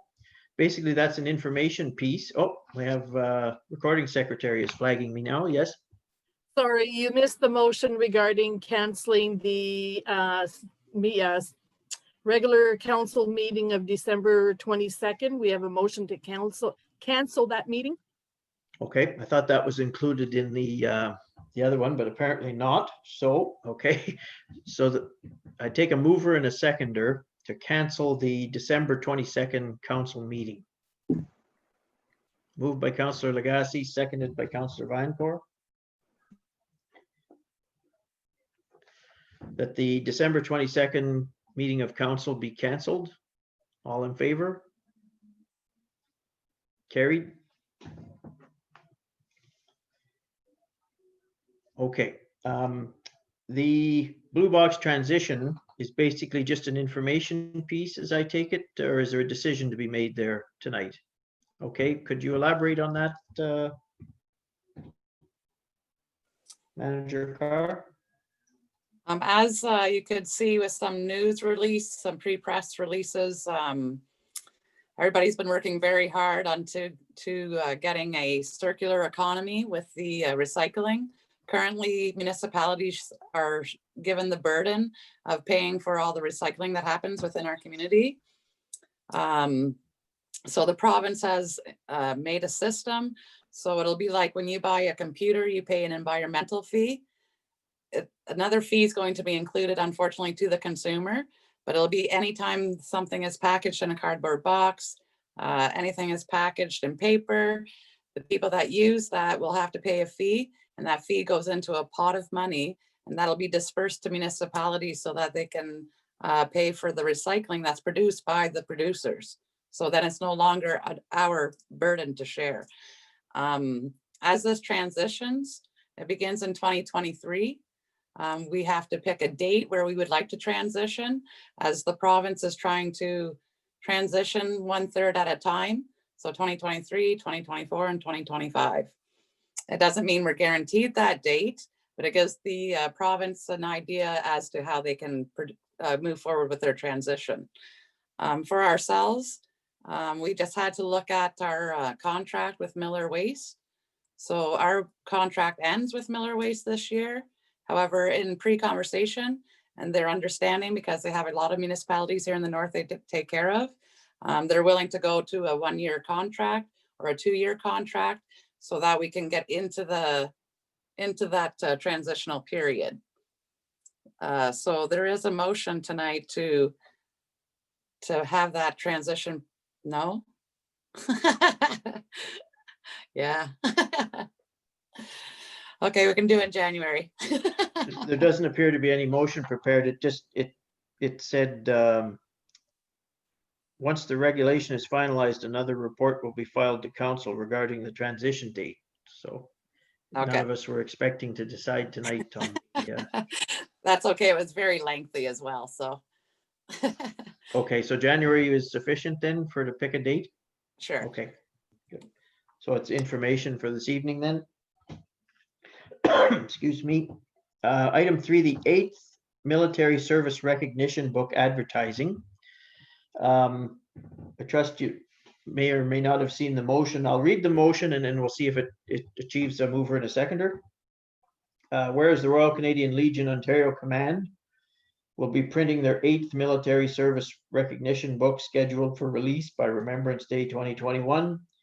Be it hereby resolved that the Corporation of the Township of Bonfield supports this remembrance project, for which the proceeds raised are used to support veterans transition programs to help modern day veterans that suffer from PTSD and other challenges by sponsoring an advertisement business card size for a cost of $290. I believe we've already done so. This is kind of a retroactive move on our part. Would there be a mover for that expenditure? Yes, Councillor Foisey. And seconded by Councillor Vinecourt. Any discussion? All in favor? Carried. I take it, recording secretary, that you're doing a better job than me keeping track of who moved and seconded all these things. Okay, very good, because I've kind of lost track here. Moving then to item 4, the Conservation Authority. As Councillor Lagashi mentioned earlier, there's some pushback from our local Conservation Authority related to Bill 229. And that's kind of a bill related to the scope of authority related to conservation authorities. And their correspondence is in our package. The motion, I'll read it first, and that way we can see if it achieves a mover and a seconder. That the Corporation of the Township of Bonfield supports North Bay Mattawa Conservation Authority's resolution passed at its meeting of November 25th, 2020, requesting the removal of Schedule 6 from Bill 229 to allow for provincial, municipal, and conservation authority consultations on the implications of changes to the Conservation Authorities Act, and that a copy of this resolution be circulated to Premier Ford, Minister of Economic Development, Job Creation and Trade, Vic Fideli, Minister of Environment, Conservation and Parks, Jeff Urich, Minister of Natural Resources and Forestry, John Yakubuski, and Minister of Municipal Affairs and Housing, Steve Clark, and Minister of Finance, Rod Phillips. Would there be a mover for that motion? Moved by Councillor Lagasse. Seconded by Councillor Vinecourt. Any questions on this one?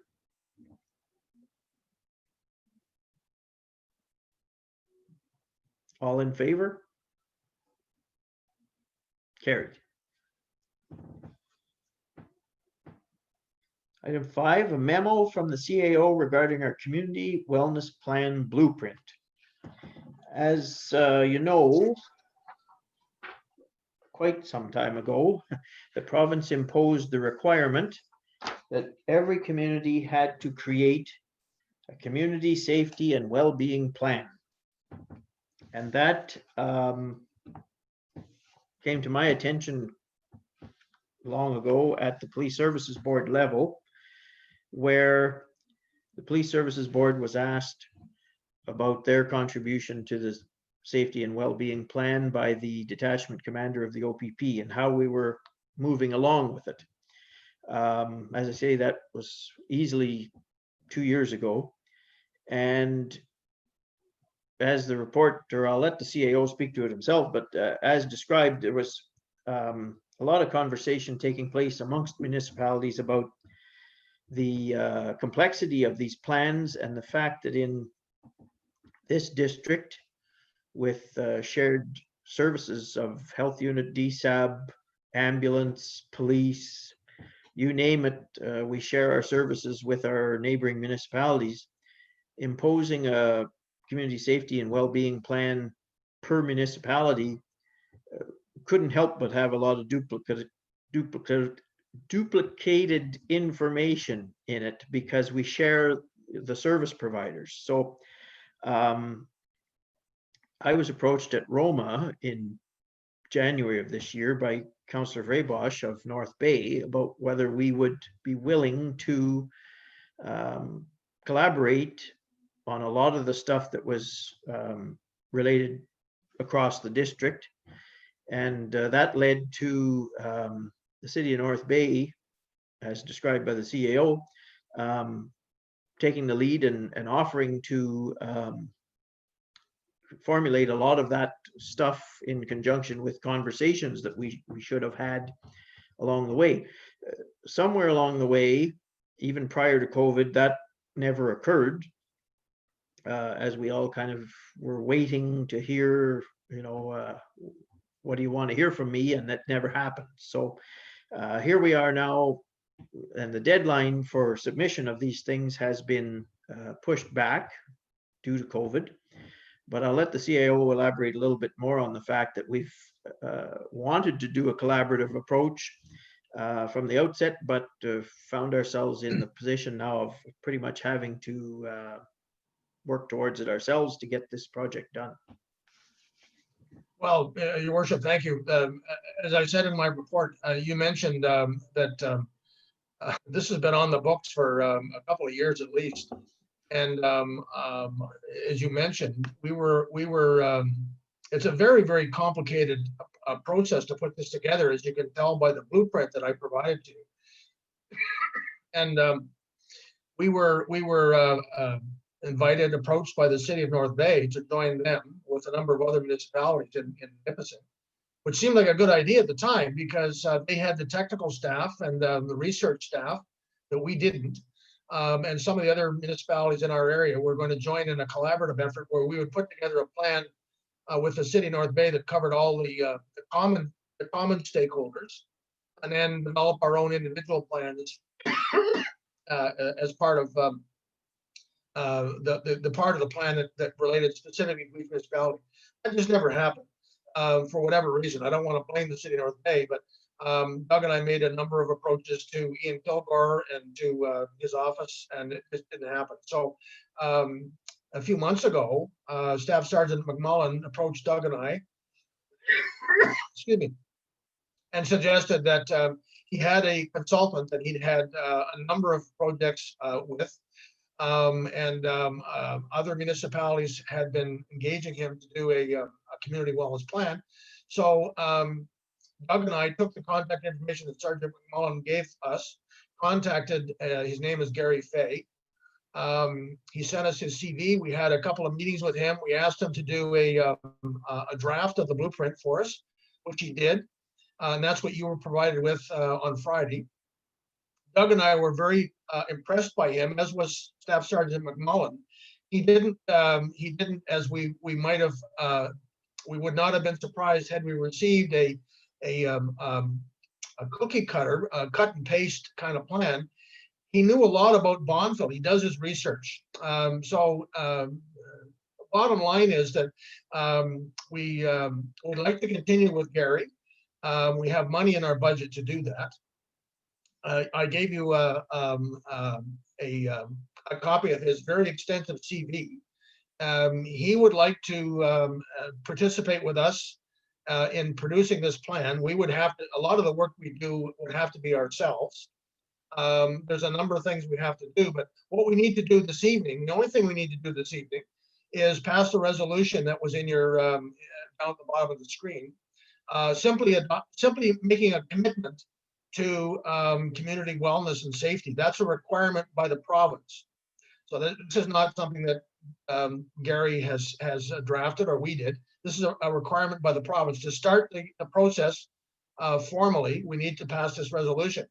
And then what I'm suggesting is that we take the time between now and January the 12th for everybody to go through the, as I said, that's not the plan. That's the blueprint to develop the plan. So if you take the time between now and January the 12th to go through the blueprint that we provided to you, make some notes, ask some questions of Doug or I, which we'll get back to you with before the 12th of January. And then there are some things that we need to do in January. Principally, we need to appoint some committees. That's the next step. So that's where we're at. That I'd like you to take the time. We weren't intending to do that tonight. It's a large document. Take the time between now and the 12th of January to go through the blueprint, make some notes, ask some questions, and then we'll bring it up formally for discussion on the 12th of January. Okay, thank you. I'm going to read the motion as prepared first, and then if it receives tabling, if there's any questions after, we could entertain them. So whereas the Township of Bonfield unanimously resolved in 2020 to treat safety and well-being for all citizens and visitors to Bonfield as a priority, and whereas our shared commitment anchors all municipal safety and well-being policies, initiatives, and activities, and helps guide future municipal planning. And whereas our shared commitment is designed to stimulate higher levels of civic engagement and pride in the creation of a more positive and cohesive community that is thriving and growing.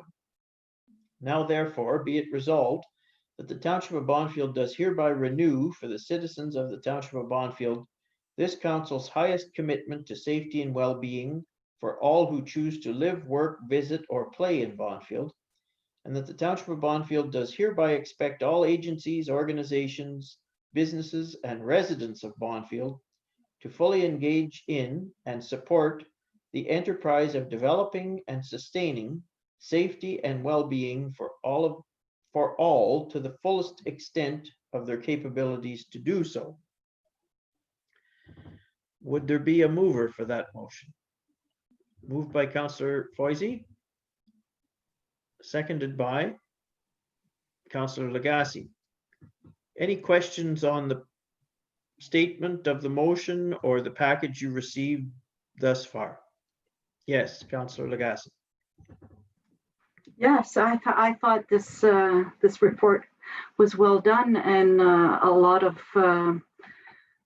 planning and a lot of work towards it. And I was wondering if it could go along with what Dean DeCare had suggested, that we spend our money in improvements such as links on the web to help people, and maybe that could be some where we could use some of that money that he suggested that we use in piggyback with this well-being report. Just a suggestion, but I'm in favor of this. That's something that will need to be raised at the committee level when the committee's established. But yes, CAO. Well, I know, Your Worship, I think that's a great idea, Councilor Lagasse. Those are the kinds of things that we would want to engage the community and council in to develop those kinds of ideas. So I don't know whether you were meaning to volunteer your name to serve on one of these committees, but it's a great idea. That's the kind of thing that we want to talk to the community about, developing those kinds of ideas. Yes, of course. Okay. If there's no further questions, all in favor? Carried. Thank you for that. Item 6, a memo from the CAO regarding the procedural bylaw revision to electronic attendance. As you know, our procedural bylaw was amended to allow us to have this form of a meeting that we're hosting tonight. But then the province, after seeing how well it was adopted, provincially expanded the capability in the Municipal Act to continue this even after a pandemic or any other type of emergency. And there's some choices in there about in the Municipal Act suggestion about whether quorum is achieved electronically or not. But there is a motion. No, there is no motion prepared for that tonight. Yes, CAO. Your worship, in my memo, we thought it might be better to provide that amendment to council to look at and ask any questions. It was the amendment was submitted to the Ministry of Municipal Affairs, and they've approved it. It meets the legislation, and they had no comment about changes. So rather than have a bylaw and a motion tonight, if there are no disagreements or no suggested changes, what we're proposing to do is on January the 12th, this would be the 4th amendment to our procedural bylaw. So what I'd like to do is, I don't believe in multiple amendments on any bylaw.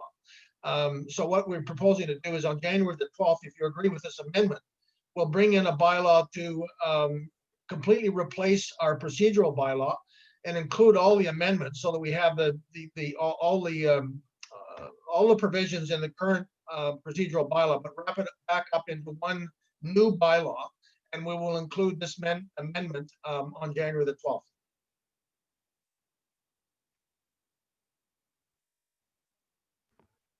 Okay, so you're looking for feedback only this evening about Yes, any of those provisions in there of whether they're acceptable or not? that's correct. Okay. Councillor Foisey. So we'll get a list of all the amendments. Pardon? You'll provide us a list of all the amendments? Yes, sir. The amendments I'm talking about, Councillor, are ones that have already been passed by council. I'm suggesting that we incorporate them all into a new bylaw so that it's not bylaws such and such amended by this bylaw, amended by this bylaw, amended by this bylaw. We'll just take all the current amendments to date, including this one, and put them into one comprehensive bylaw. So you'll have a bylaw with scratches and Yeah, additions? we can do that. Yeah. Show you what we're not suggesting taking things out, we're adding things. But the bylaw that we would present to you on the 12th of January would show Okay. you what amendments have been added since 2015 or 2005, and any new amendments. So that would all be in the new bylaw that we present to you on the 12th of January. Okay. Councillor Vinepour has a agree. question. No, I just a comment. I agree with that. Instead of having amendments and amendments. Yeah. Makes Okay, sense. thank you. Okay, so we'll leave this tonight. We're going to see it on the 12th of January, or prior to the 12th of January, with highlighted amendments Yes, to the new proposed procedural bylaw. right. If I might, Your Worship, just a final comment on this is a good segue. I've been texting with the recording clerk back and forth here, and I think it'd be a good opportunity to talking about electronic meetings and electronic attendance to tell you, and I'm very pleased to tell you this, that right at the moment we have 25 people currently watching this council meeting on YouTube, which is great. One of the things coming out of the pandemic that might be a benefit is that, I've always felt that we needed to do everything we could to encourage our residents to attend our council meetings. And so once we get out of the emergency, this is another opportunity that we can provide the opportunity for people to attend our council meetings without having to leave their home.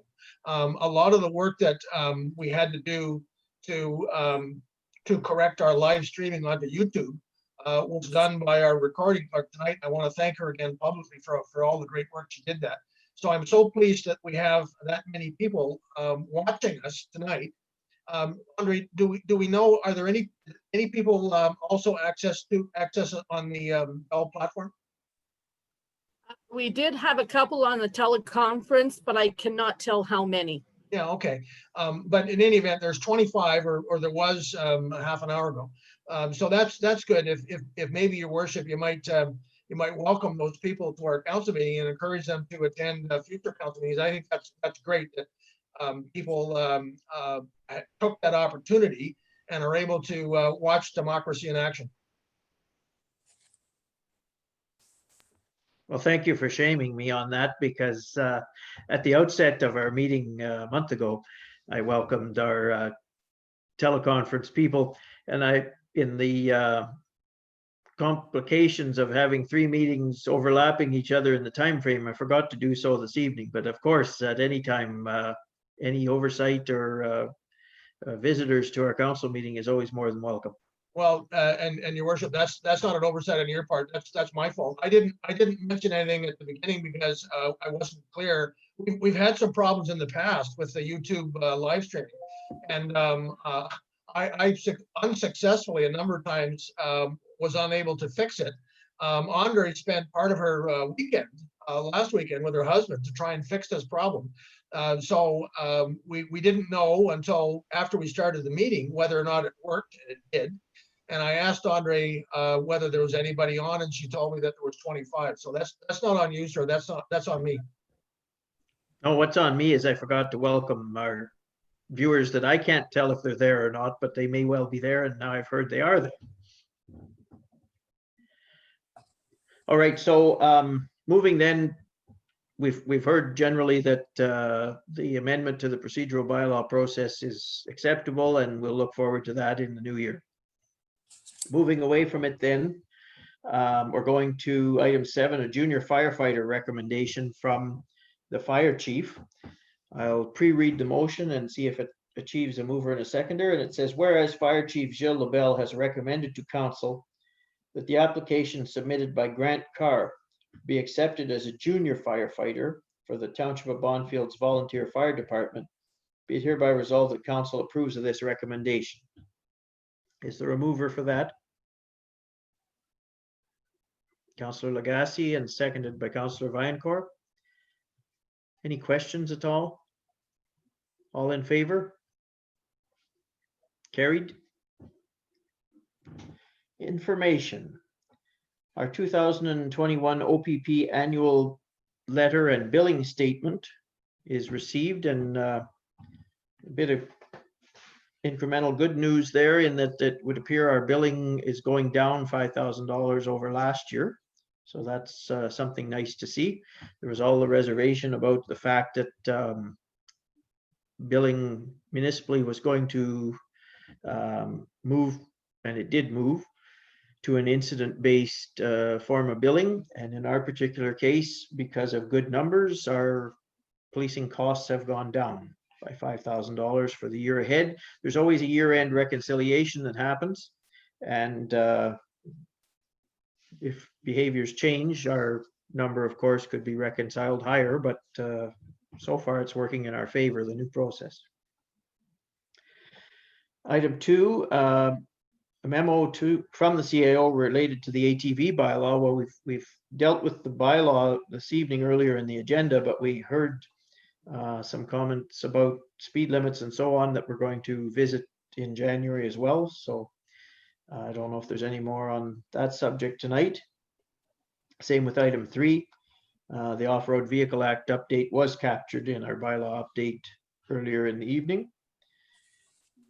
Item 4, the MPAC 2021 values in COVID-19. There's some description in there of the fact that COVID-19 has impacted their reassessment processes, and that they're sticking to some of the current numbers that they have, as opposed to more fulsome review of assessments, is what I took from it. And item 5, a report from the health unit to report animal bites and scratches, and that's a requirement primarily related to rabies in the district, and not the fact that we have great numbers of rabies incidents, but there has been some, and it's their requirement that animal bites and scratches be reported to the health unit where incidents like that occur.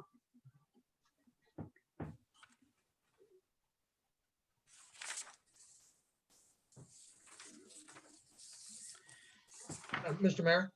Yes.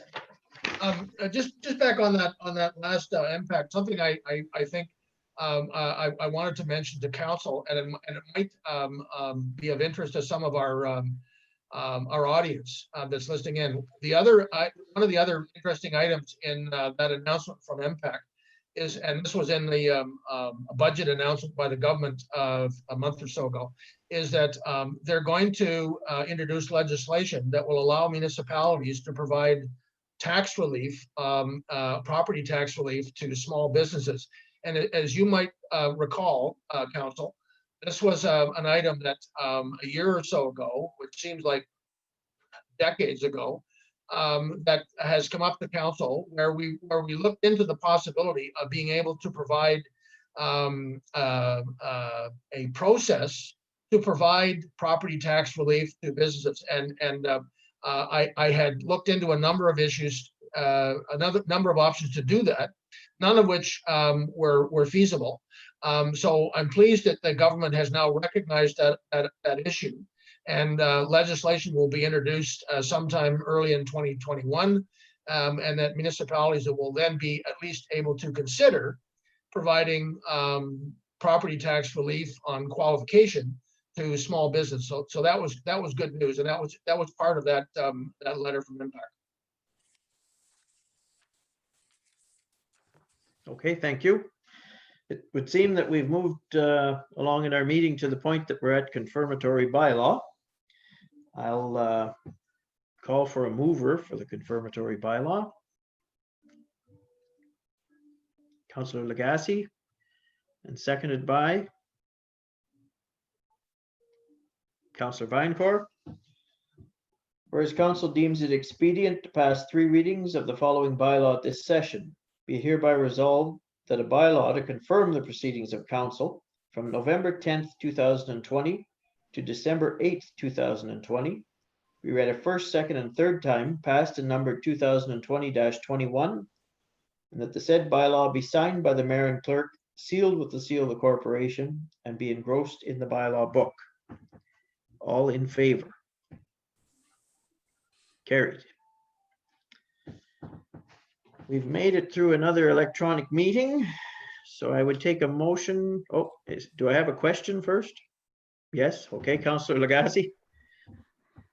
Thank you, Chair. I do have, I think the bylaw, the reading of the bylaw number 2020-20, we all need to go in and sign, Andre. When's the best time to, do we need to sign the bylaw, each councillor? No, it was the Committee of Adjustment. You're right, there is something to sign, but it's not a bylaw.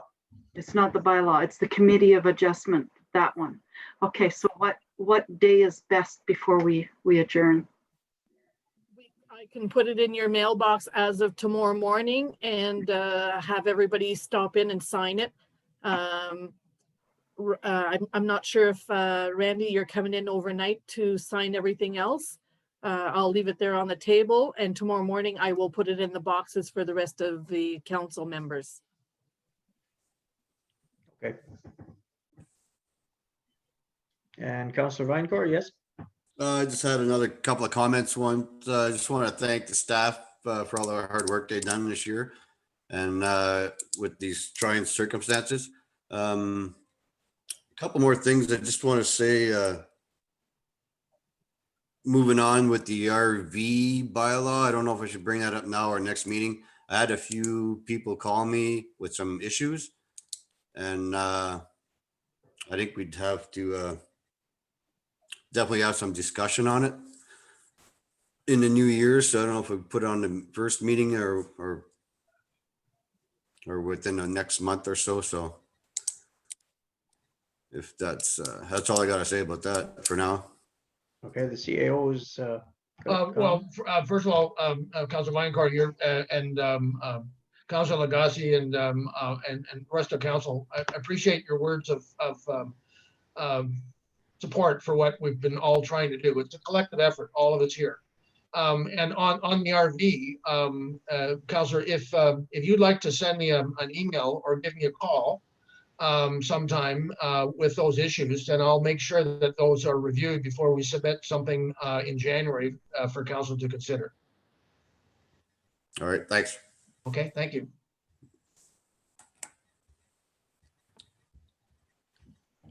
Any other questions this evening before I call for a motion to adjourn? Okay. I take a mover that this meeting be adjourned. Moved by Councillor Foisey, seconded by Councillor Francoeur, that this meeting be adjourned at 8:26 PM. All in favor? Carried. Thank you. Thank Merry you, Council. Christmas to Thank you, everybody. Ann. Thank you, Andre.